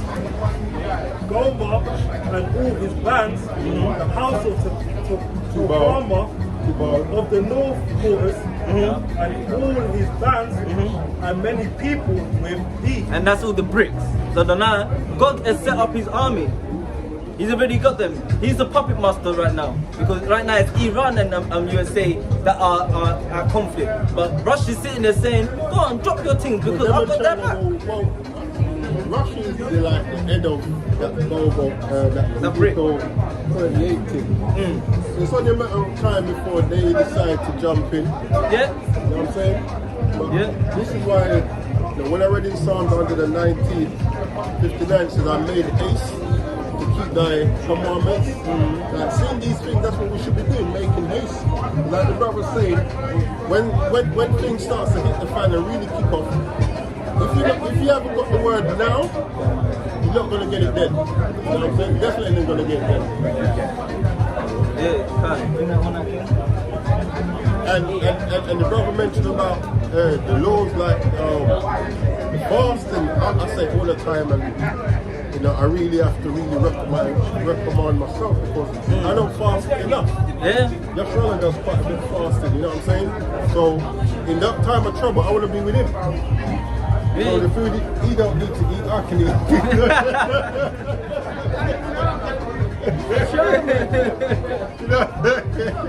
God. But when it does get to those days where it's gonna be scarce, where you have to have that endurance and that resilience to be fasting, because you don't know when your next meal. If you're a pilgrim on the earth, you don't know when your next meal's gonna come. You know what I think about? You know when the Bible speaks about they shall seek death and not find it. I see that as speaking as a man through fasting. I mean through starvation. I did a lesson on starvation, and the way that actually when you reach the third stage, even if you get food, you're still gonna die. And that's a terrible way to die because you want to die, but the body's just feeding off itself. Like that's a terrible way to die. Yeah. So this is the book of Jeremiah, chapter 50 and verse 7. All that found them have devoured them, and their adversaries said, Did you read 6?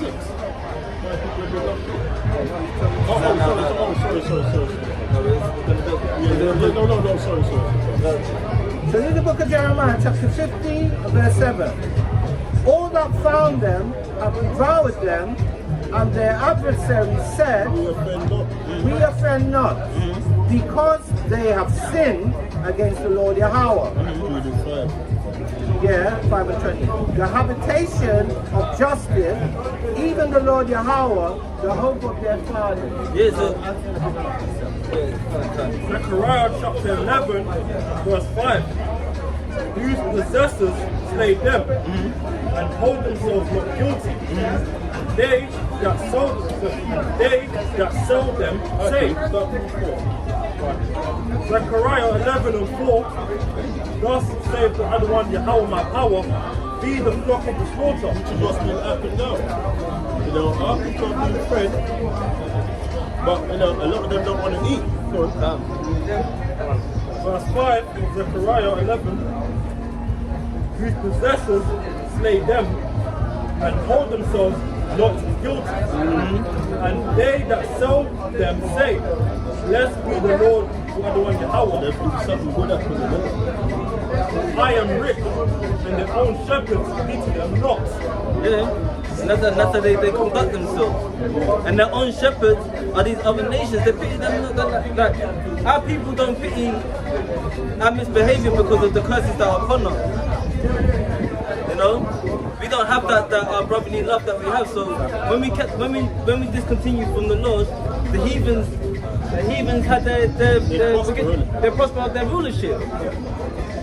You know? But what happened is that they made, when we read in the Psalms 83, they made a treaty with all these other nations. And what's happening now in this day and age, that treaty is being broken. And the wickedness of Esau is being revealed. And these other nations, and yeah, that's in Nehemiah Nahum chapter 3 and verse 7, I believe.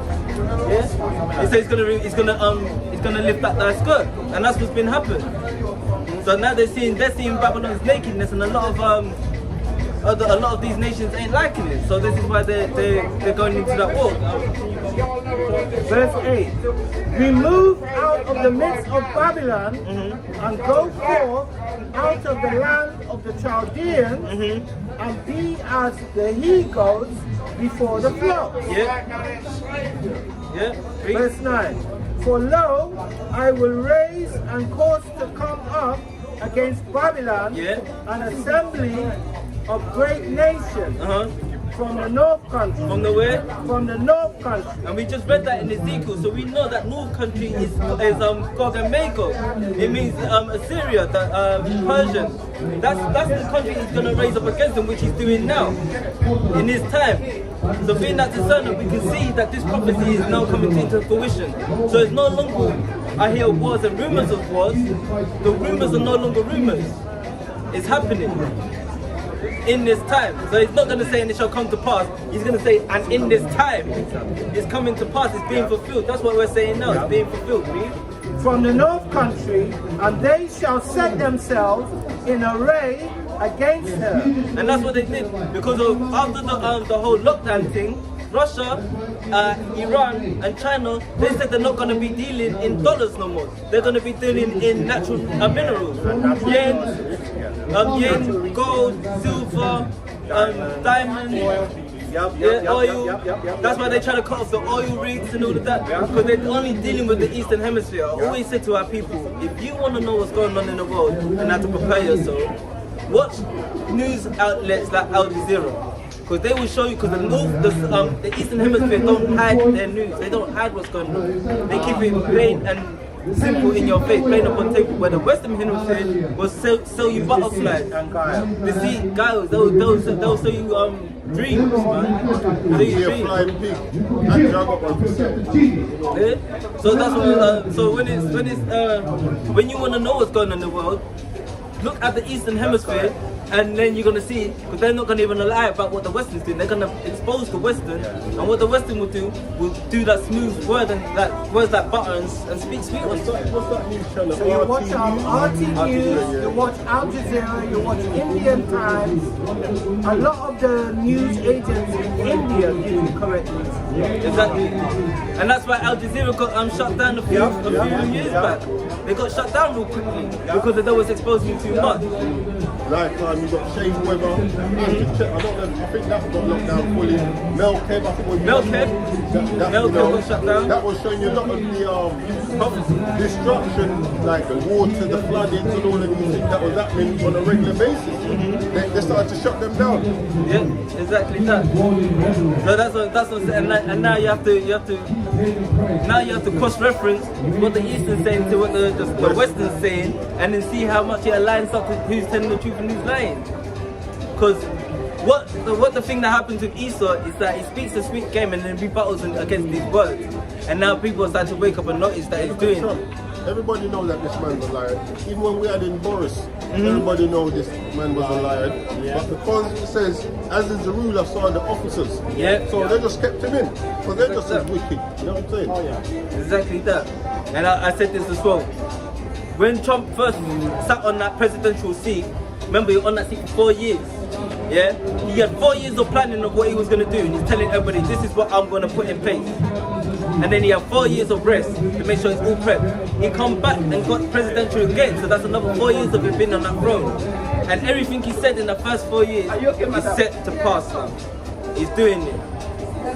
Yeah? And what he did, he used Biden as a puppet to say he's going to start this war. What he's done, he made Biden start the war, and now he's magnifying the war. Because he's breaking treaties here and there, and that's because the Most High wanted him to do that. The Most High set him up to do that. Just a precept, there's a precept about that. I can't remember it, but he breaks the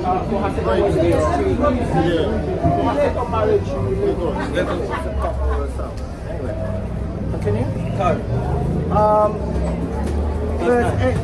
Are we in verse 9? Verse 9. Yeah, verse 9. For lo, I will raise and cause to come up against Babylon an assembly of great nations on the north country, and they shall set themselves in array against her. From thence she shall be taken. Their arrows, ICBMs, that's right. shall be as of a mighty expert man, meaning they don't miss the mark. And these weapons that they have, they don't miss. No, they don't. That's what he just said. I know, but you look at some of the missiles that Russia has, they go out of the hemisphere and come back into So, for instance, think of bullseye or think of hawkeye. Whenever they shoot, whatever they shoot at, they never miss the mark. So that's what it is. And think about this as well. This is what you need to take into consideration. The distance between these countries and these nations, these missiles are flying over other countries. And Shalom to brother Sana Ab. He was giving a testimony about his sister living in Dubai. And when she was teaching in Dubai, she said the missiles were flying over the head. Just flying over, but they were going to where they need to go. And Dubai ain't too far from where the war is. So they were getting like the ricochet of everything.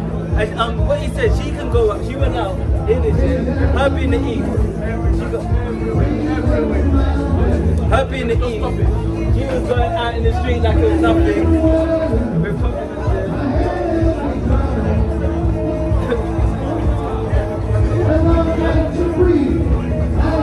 Yeah, so her being the Eve, she was going out in the street, but she said all of the Edomite Americans wouldn't leave their yard because of what Trump did into the country.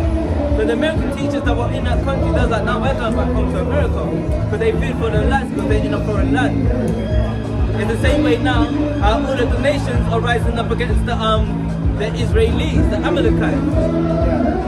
Yes, the Ishi-Washi.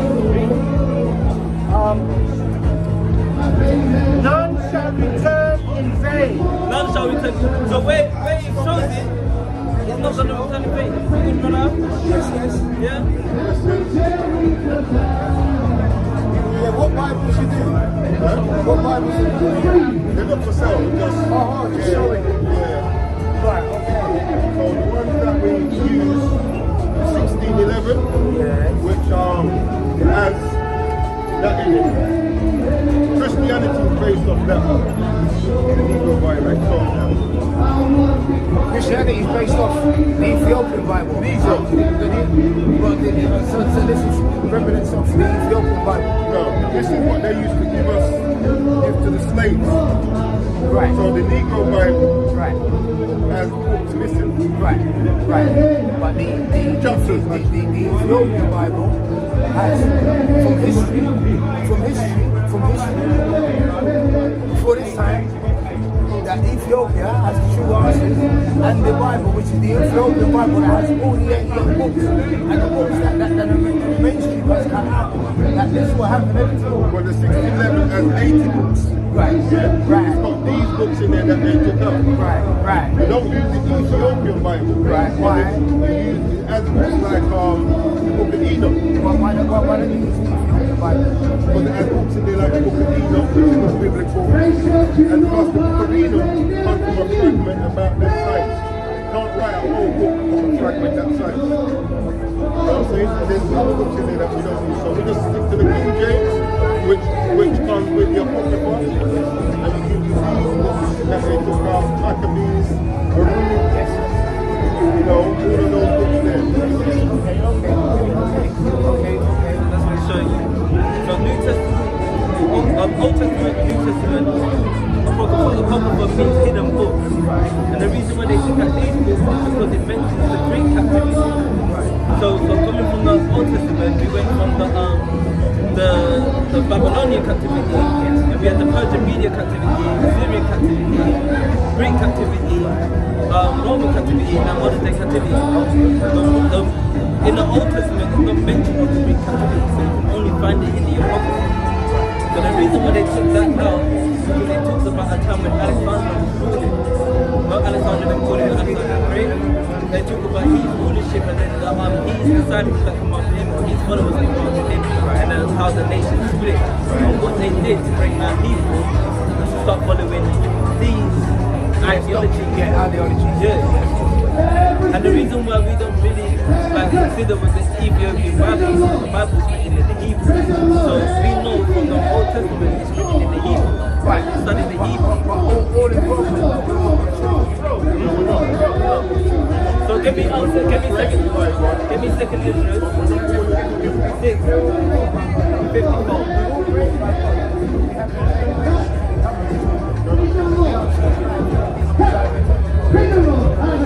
So this is what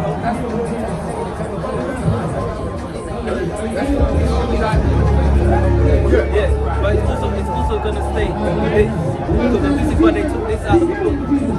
I'm gonna read you something here.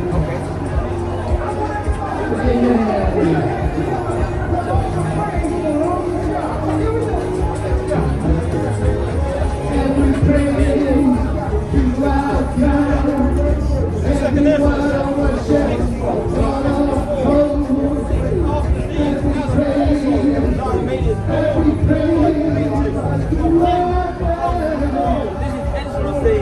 from Adam, we come from Adam, like you said, yeah?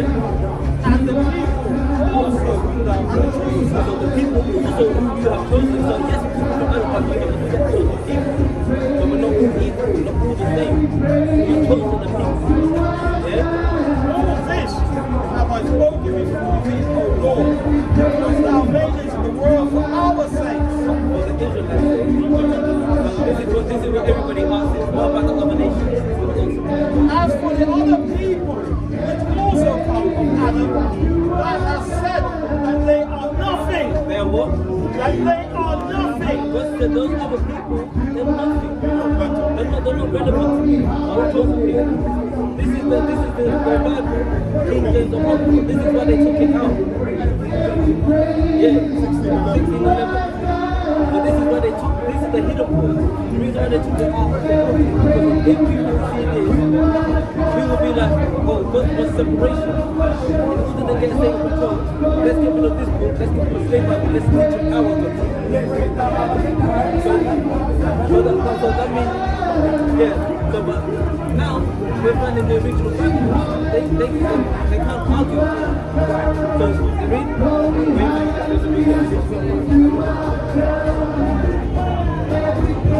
Of Adam, thou hast said that they are nothing, but be like unto spittle. Yes, so they're just like spit. I don't care about the other nations, I care about you.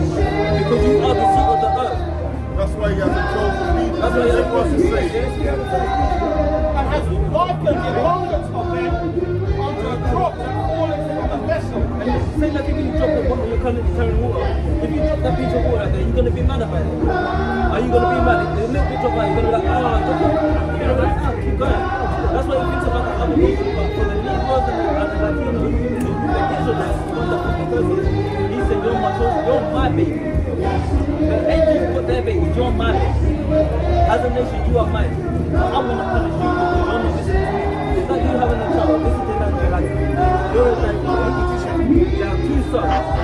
Yeah? One son, you know it's just bad for them. The other one, you know that you're going to give him a blessing because of, you know that he's going to hold your weight in your custody. But you give him an instruction. Don't go and play with Timmy. You give him Timmy, I'm gonna punish you. And that punishment is gonna go for you and your son to your son's son. So keep my laws. Yeah? So your son's like, okay. Teach your son this. And he's picks up, don't play with Jimmy. But then your grandson goes over and plays with Jimmy. Starts to curse him. Does that mean that now Jimmy's in your promise to your son? No. So Jimmy's nothing. That's what I'm saying about the combination. You're nothing. So I'm dealing with you. We're not doing it.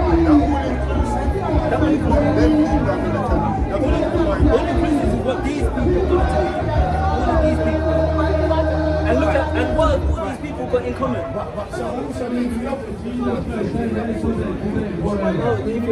How they teach the Bible. We're not related to Ethiopians anyway. We're Shemites, they're Hamites. They're Hamites. Hold on.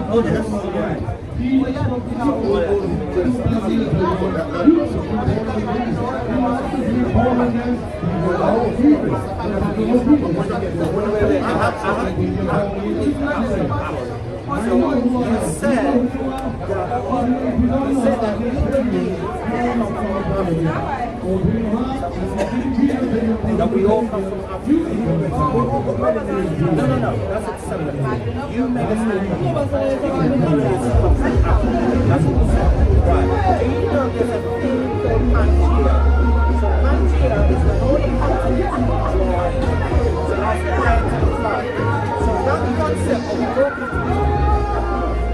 but because it was just one landmass, that's number one. Number two, even if you are in Africa, even if that was it doesn't mean that we're the same people. Why?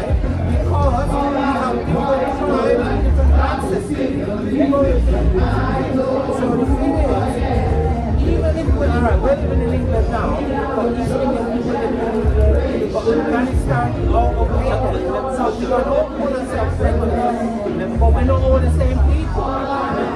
So that concept of all inclusion, certain nations don't see us as brothers.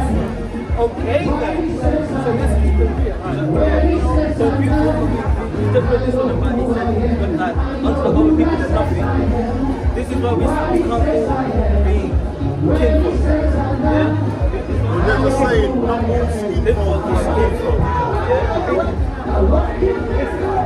This is Exodus 11 verse 7, and it reads, but against any of the children of Israel, against the Israelites, so against the so-called Jamaicans, the Latinos, the Native Americans, against these people, you shall not take yoke from his don't son. chat to my son.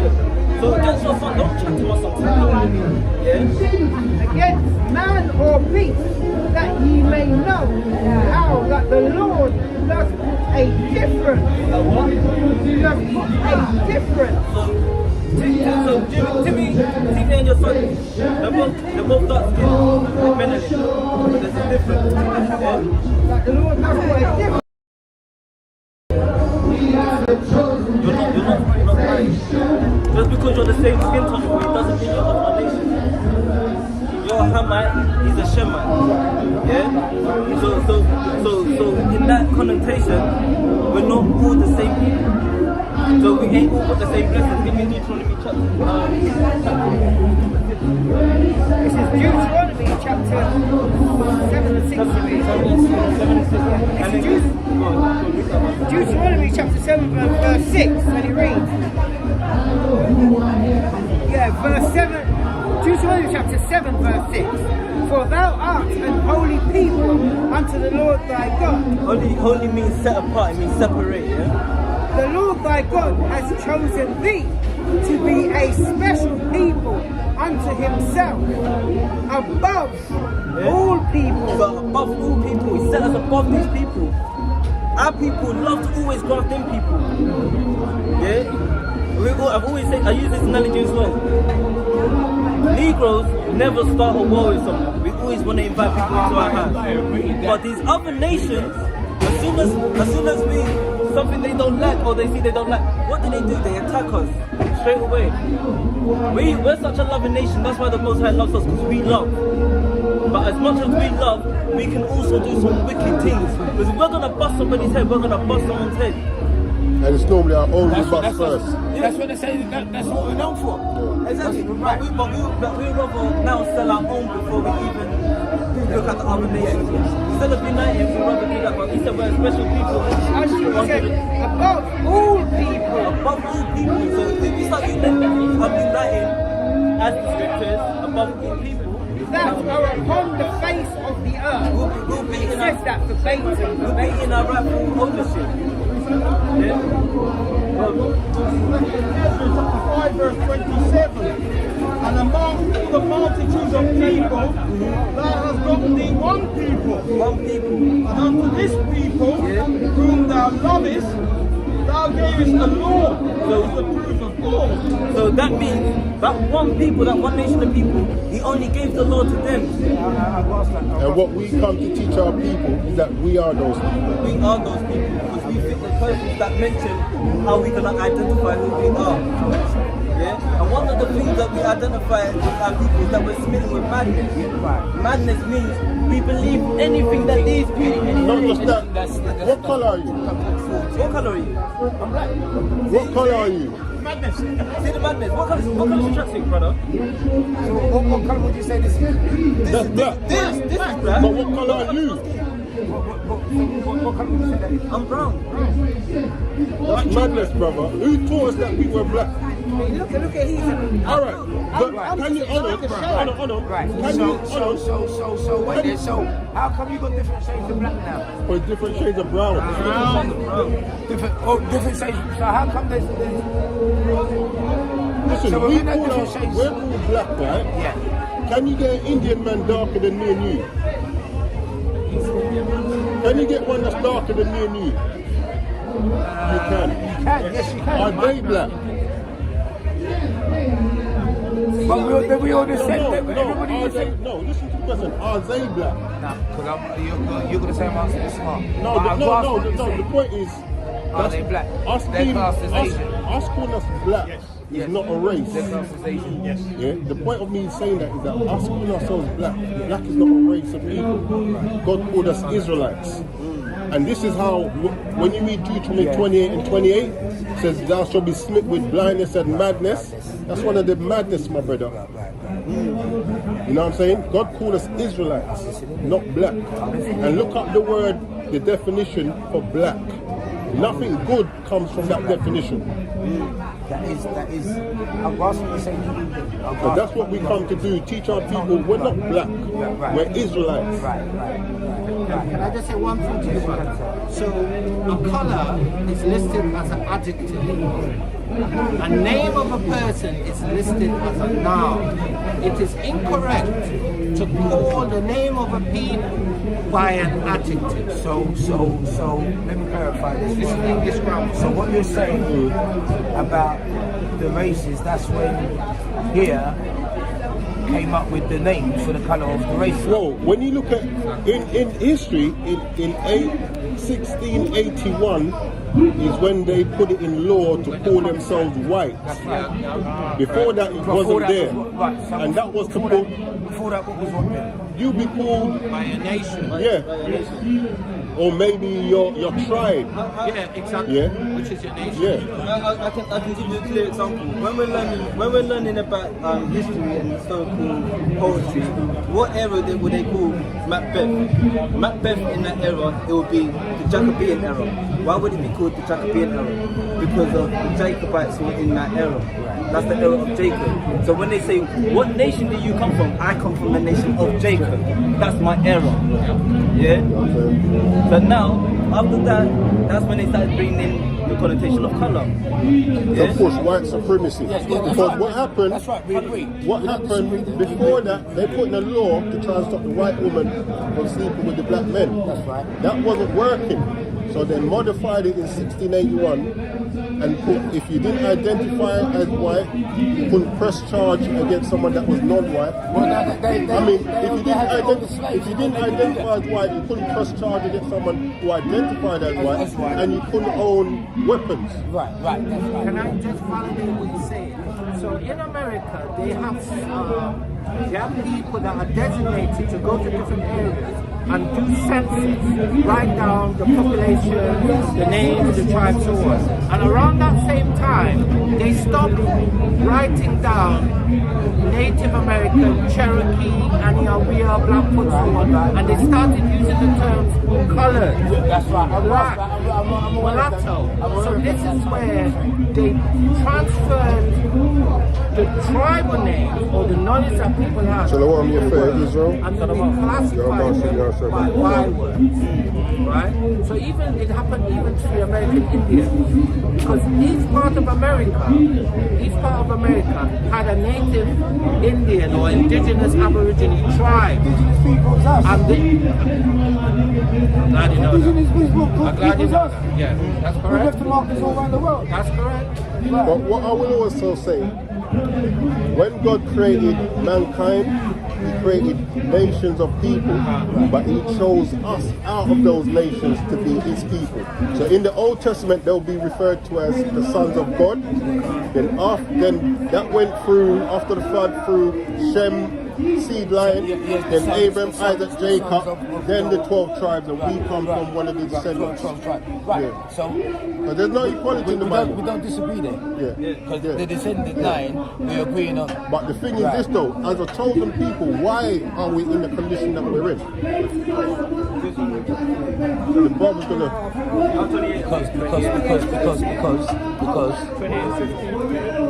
the key wickedness is dealing with opposing the Bible to the truth. Well, he's gonna explain And why... that's been from time. That's what it's all been He's gonna about. explain why we're in this That's why condition. you have this. Well, those are Because part that of backs up with even with what you're saying. Yeah, that's part of the deception to keep us in the condition we're in. But there's something we didn't do that got us into this condition in the first place. So, And what was that? read in 15 first, then bring up what the brother wants. Yeah. This is Deuteronomy chapter 28 verse 15, and it reads, "But it shall come to pass, if thou wilt not hearken unto the voice of the Lord thy God, listen. to observe, to do all his commandments and his statutes, which I command thee this day, that all these curses,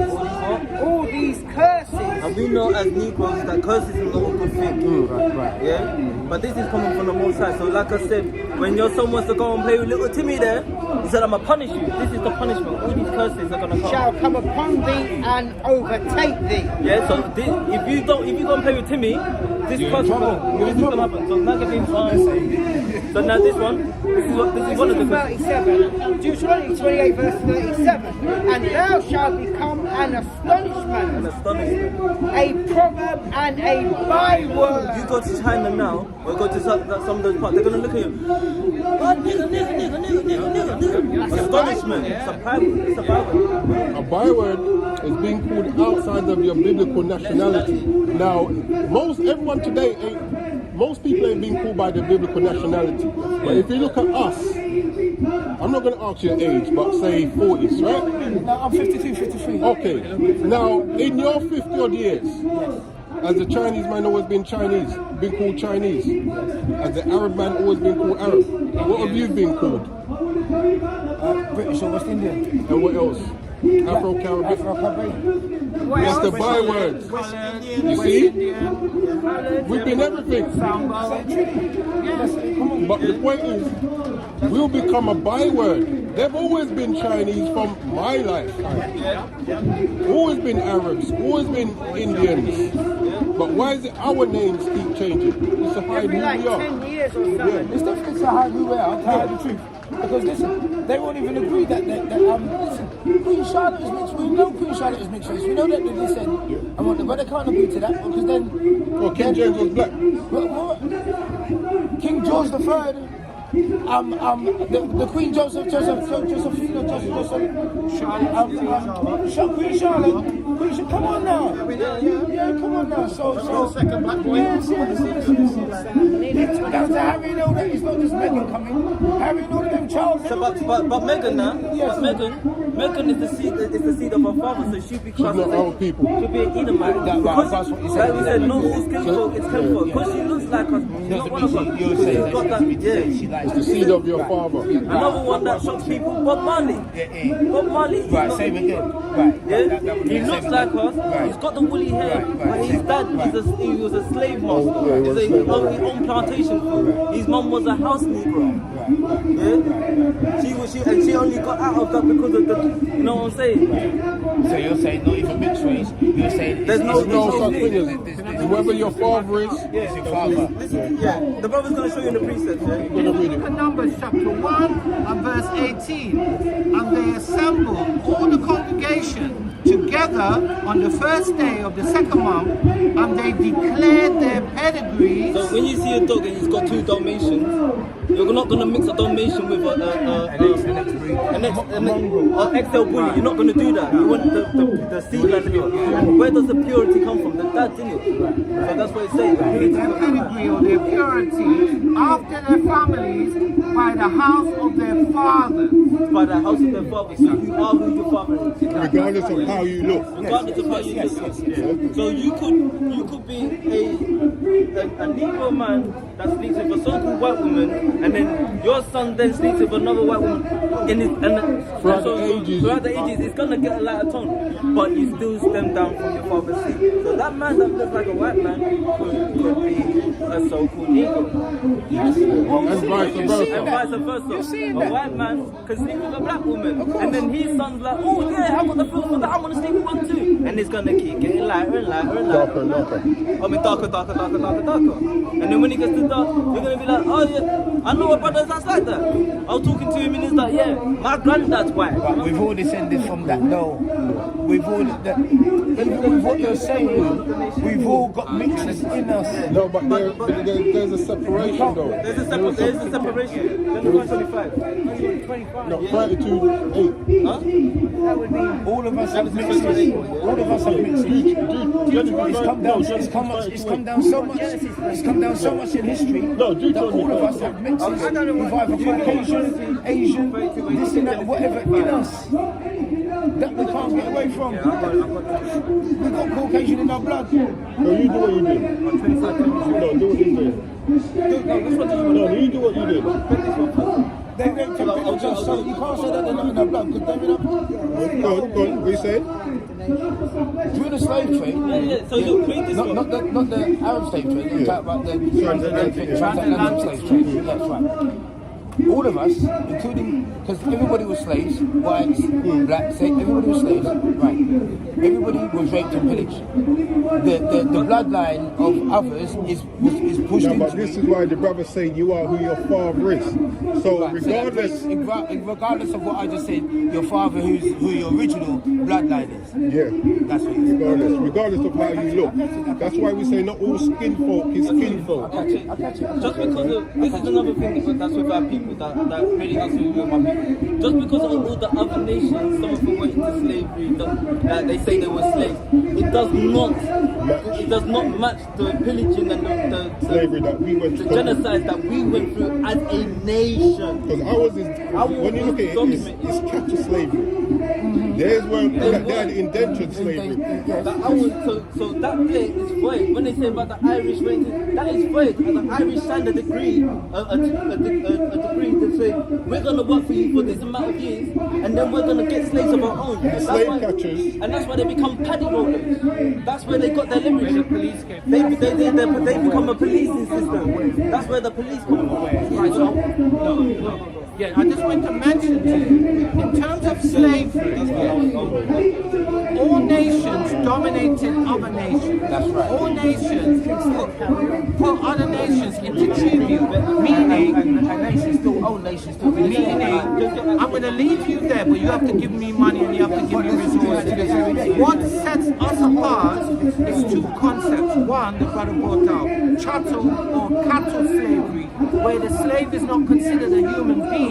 That's number one. And number two, transatlantic slavery or slavery where you're placed on ships and taken somewhere else. So other people were put in bondage, they call it indentured service, put on a ship and taken, and taken somewhere else, but they kept their language, they kept their religion, they kept their name. After 7 years they were free, they were able to buy land, they were able to own slaves. There's a difference. So you cannot classify them as one and the same, because they were not. But after all, in regards to before you go, this is important. So there's something that we, to round it all up now, because we're in this condition for breaking the commandments, this is what we need to be doing now. This is Acts chapter 3 and verse 19. Repent ye therefore and be converted. So where we were broken the commandments, we now need to learn them and start applying them. That your sins may be blotted out. And the commandments, meaning the 10 commandments. There's more than 10, like the commandments. May be blotted out. Give me the Leviticus one, so When the times of refreshing shall come from the presence of the Lord. 21:5. So this is so the time of refreshing is when you start becoming as a baby, you're gonna be new. So our people do love to learn, but they're looking in the wrong places. It's been in front of our face the whole time. You know, go back in history. 11 Yeah, I was good. Yeah. So think about in history. Why did they in history of our ancestors? Why couldn't we read the Bible? That's what our people never start to think. Why could we not read this Bible that they now pushing onto us? Why couldn't we read it back then? But now they have to teach us it first. Yeah. Before. Let's start there. You brought us over here to learn sweet Jesus, and then when we tried to read sweet Jesus for ourselves, we couldn't do it. So you give us our own book. Start there. Now we're in 2026. Let's take a photo of this guy. Yeah, of course. Now we're in 2026. We have to start there, identifying who we are. That's what we have to start doing now, my brother. What do you want, 9? Yeah, so we're going to give you... Yeah, I don't want to go down. Yeah. So I want to give you a law, which a lot of us break, a lot of our people. Okay. Read this. So this is the book of Leviticus, chapter 11 and verse 9. But wait, question, do you eat pork? Do I? Do you eat pork? I understand what you're going to say one time. Do you eat prawns? Do you eat prawns? Yeah, I So what? Verse 9. These shall you eat of all that are in the waters, whatsoever have fins and They must scales have both. in the waters, in the sea, and in the rivers, them shall ye eat. So snapper, you can eat some tunas, you can eat red sea bass, those things you can eat. Catfish and not eat. No, you don't go catfish. Verse 10. And all that have not fins and scales So in the sea, catfish, shark, prawns, shrimp, crab. No shark and bait? no shark and bait. What? And I used to love that. I used to love curry shark. So all that have not fins and scales. And in the rivers, of all that move in the waters, and of any living thing which is in the waters, they shall be an abomination, which means detestable unto you. So this is what we have to do. Because we were breaking these things, which is why we end up in the condition we're in, and which continues the condition. So to avoid the judgment coming, we have to come back to who we are, which is Israelites, not black man, and come back to keep those and the faith in our power. Guys, that's what I love about home. Like, you always see, like, because I've seen you here over the years. Right. So, but like, yeah, what's your name, son? Abidaya, man. Yeah, Tony? Yeah. Nice to meet you. Love man. Yeah, it's education. It's nice that you can listen though, because none of our people can't listen. No, you have to be able to listen. You have to be able to listen to be able to compensate and whatnot. You know what I mean? But so what's your name, fam? James. James, yeah. Yeah, Jacob, yeah. James. Your icon in the Hebrew, your icon. Am I?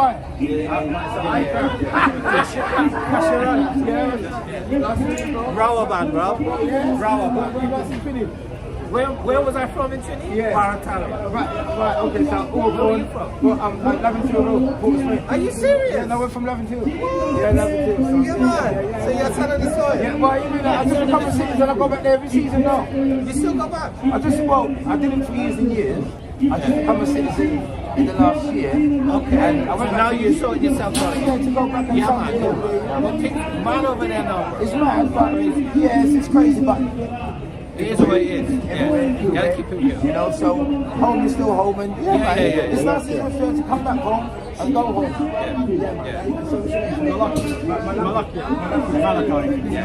Listen, it's been a pleasure meeting you. Respect, man. Listen, I've enjoyed this. So what's your name, fam? Manuel Tony, nice to meet you. How you took it? I'm gonna go through this. Respect. Yes. Deuteronomy chapter 28 verse 28. Therefore shall I serve thy enemies, which the Lord shall send against thee, in hunger, You have to sell them for food, thirst, for drink, and in nakedness, and for clothing. and in the want of all things. Name me one thing you own that your people produce. You see? And he shall put a yoke of iron Captivity. upon thy neck until he have destroyed thee. Now we're destroyed. That's what I was talking about Right, yes, their no, captivity. Never been like ours. See that?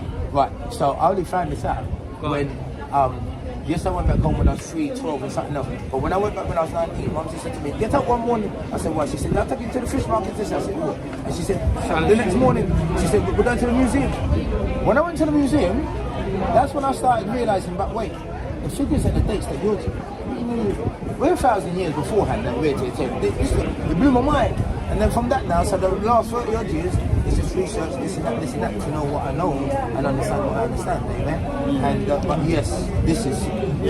Tony, you should go to West India Key. You know West India Key on the DLR? Yes, there's a slave museum in there as well. But that, because they have to give... the reason why is, you know why it's called West India Key? Because when they got us from the Caribbean, they were shipping us there. They were docking us. So they were saying that port there is where the West Indians come from. Yeah. Bro, I come down home the other day when I was on the train, and it said, what do you call it? When we come over, Mums, when we come over from... What, the Windrush? The Windrush line. I said... Yeah, Windrush line, yeah. Yeah. And they got Suffolk They got a railway line, Windrush line. I know. What they're saying is you're coming into black territory. That's what they're saying. You're coming into black territory. When I said, whoa, yo, that's serious. Anyway, take it. Love. Always. There you go.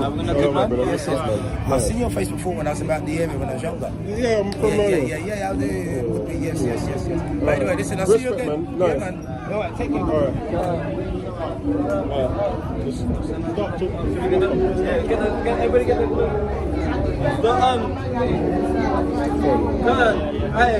even though the lesson didn't go how it was meant.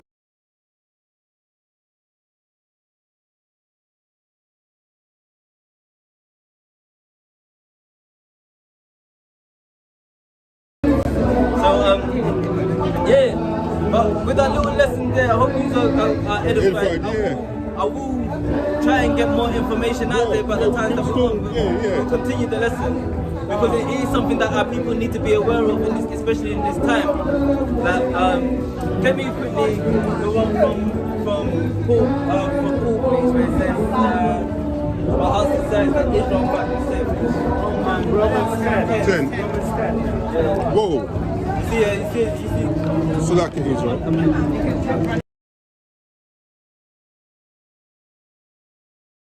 Romans chapter 10, verses 1 and 2. Verse 1. Brethren, my heart's desire and prayer to God Yahweh power for Israel, Yashala, is that they might be saved. And that's our prayer, that our nation might be saved in these last days. So that's why we come out and do the work. We make our bodies a living sacrifice week in, week out. And to get the understanding, that's through our fasting, praying, meditating, studying, so we can give our people a heads up. That's what the Most High is telling us to do. That's our whole mission. Our whole mission is to give you a heads up and keep the lost statutes of the moment. For I bear them record that they have a zeal of God. Because our people know, our people always have that sense that something's about to happen. Now we're giving you the instructions on how to act according upon it. You know? But not according to knowledge. But not according to knowledge, because if you want to go into like the Ethiopian Bible, when the Bible was written in Hebrew, you want to go into Christianity when you should be going into your nationality, you know? So that's why we have to be those representatives of Yasharallah to do that. And that's why we say Shalom and double honors to the brothers out there that teach on the highways and hedges, man, making your bodies a living sacrifice. And to the sisters as well that teach us, the young women diligently how to be modest.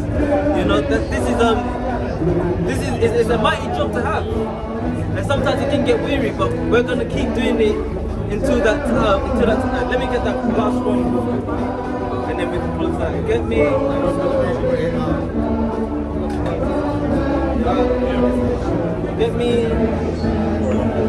Jeremiah. I'll get it. Give me the book of Jeremiah chapter where it says until the world actually be by inhabitants. It says the world be actually by inhabitants. How long shall we do this? Isaiah chapter 6 and verse 11. Isaiah chapter 6, verse 11. Actually, you can start at verse 9. Because this is why we're out here doing this, and when we're doing this, we're going to do this until that time, man. Isaiah 6 and 9, and he said, go and tell this people, hear ye indeed, but understand not. That's what we're doing. We're going to tell our people, hear you indeed, but you might not understand. So you have to have teachers. That's why we're out here. That's why we come as a group. One can know more than one another. And see indeed, but perceive not. Yeah, see indeed, but you perceive it not. You see the times, but you can't perceive it. You can't comprehend because you've been so desensitized. You can't see our history because you've been so desensitized, and you won't perceive it, right? Make the heart of this people fat, and make their ears heavy, and shut their eyes, lest they see with their eyes, and hear with their ears, and understand with their heart, and convert and be healed. And that's dangerous, because that's letting you know there's people that the Most High don't want to get it. Yeah. It says, verse 11, then said I, Lord, how long? And he answered, until the cities be wasted without inhabitants. So these cities ain't wasted without inhabitants yet. So we're gonna still be out here telling the people whether they hear or forbid. Yeah. And the houses without man, and the land be utterly destroyed. And the land ain't utterly destroyed yet. So we're out here, but we can see what times we're in. So we're not too far off. And verse 12, and Yahweh have removed man far away, and there be a great forsaking in the midst of the land. And that great forsaking is that famine of the word, and that's when Jacob's trouble's gonna come, and our people are gonna be like, where's them Israelites that were teaching? Most High willing, we don't lose that spirit, you know. We keep that Holy Spirit, and we don't become backsliding, we don't become reprobates, we don't come bugged up. But we're sitting there knowing what's going on. It's like like you said, for Eli, that woman's like sitting there, she's clucking, but she knows what's going on. Gone. When you've gone off your head, we don't want to see our people in that state. We see it too much. So, most High willing, we can edify you to keep bringing it out. Yeah, brothers. Yes, in the book of Proverbs, chapter 16, and verse 9, and it reads, a man's heart findeth his way, but the Lord Yahweh directeth his steps. Now jump to 16 and 33, and it reads, the lot is cast into the lap, but the whole disposing thereof is of the Lord Yahweh. And I jump to Proverbs 21, 1 and 2, verse 1. The king's heart is in the hand of the Lord Yahweh. As the rivers of water, he turneth it whithersoever he will. Verse 2. Every way of a man is right in his own eyes, but the Lord Yahweh pondereth the heart. And then I'll finish it off with Proverbs 20 and 24, and it reads, man's goings of the Lord Yahweh. How can a man then understand his own way?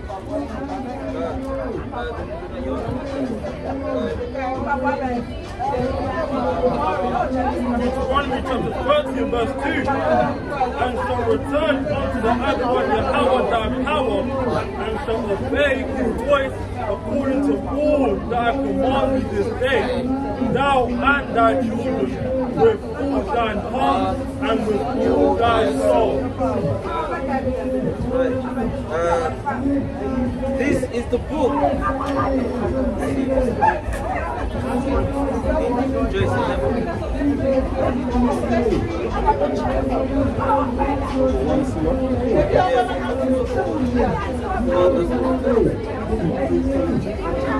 This is the book of Luke, chapter 15.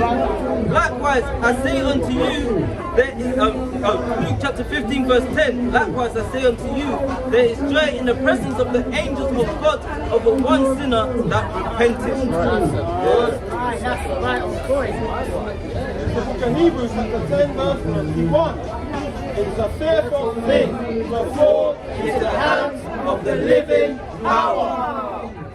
We said that in the book of Psalms, chapter 50, verse 22. Now consider this, ye that forget the power, lest I tear you in pieces, and there be none to deliver.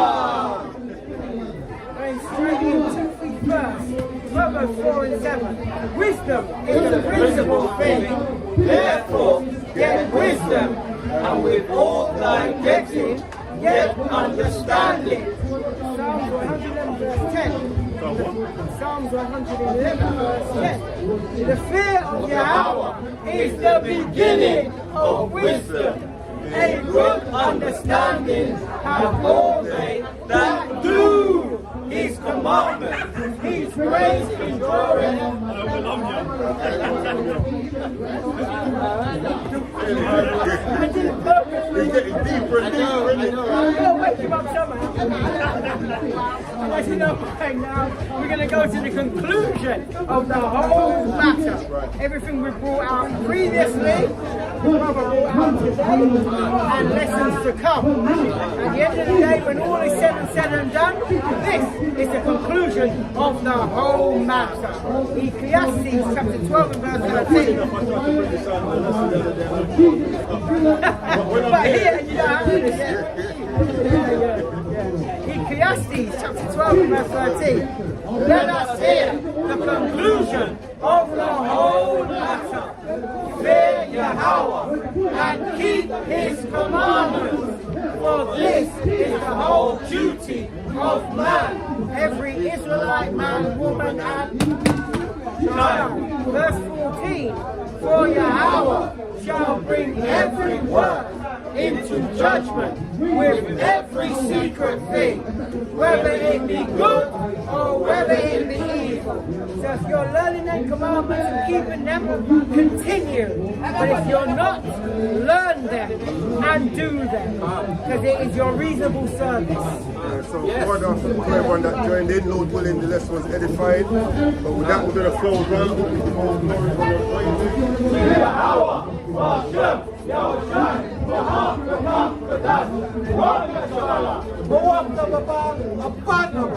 And what the brother's going to say.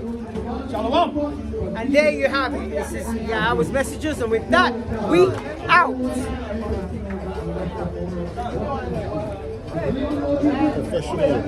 Hey, don't mess with me, you know.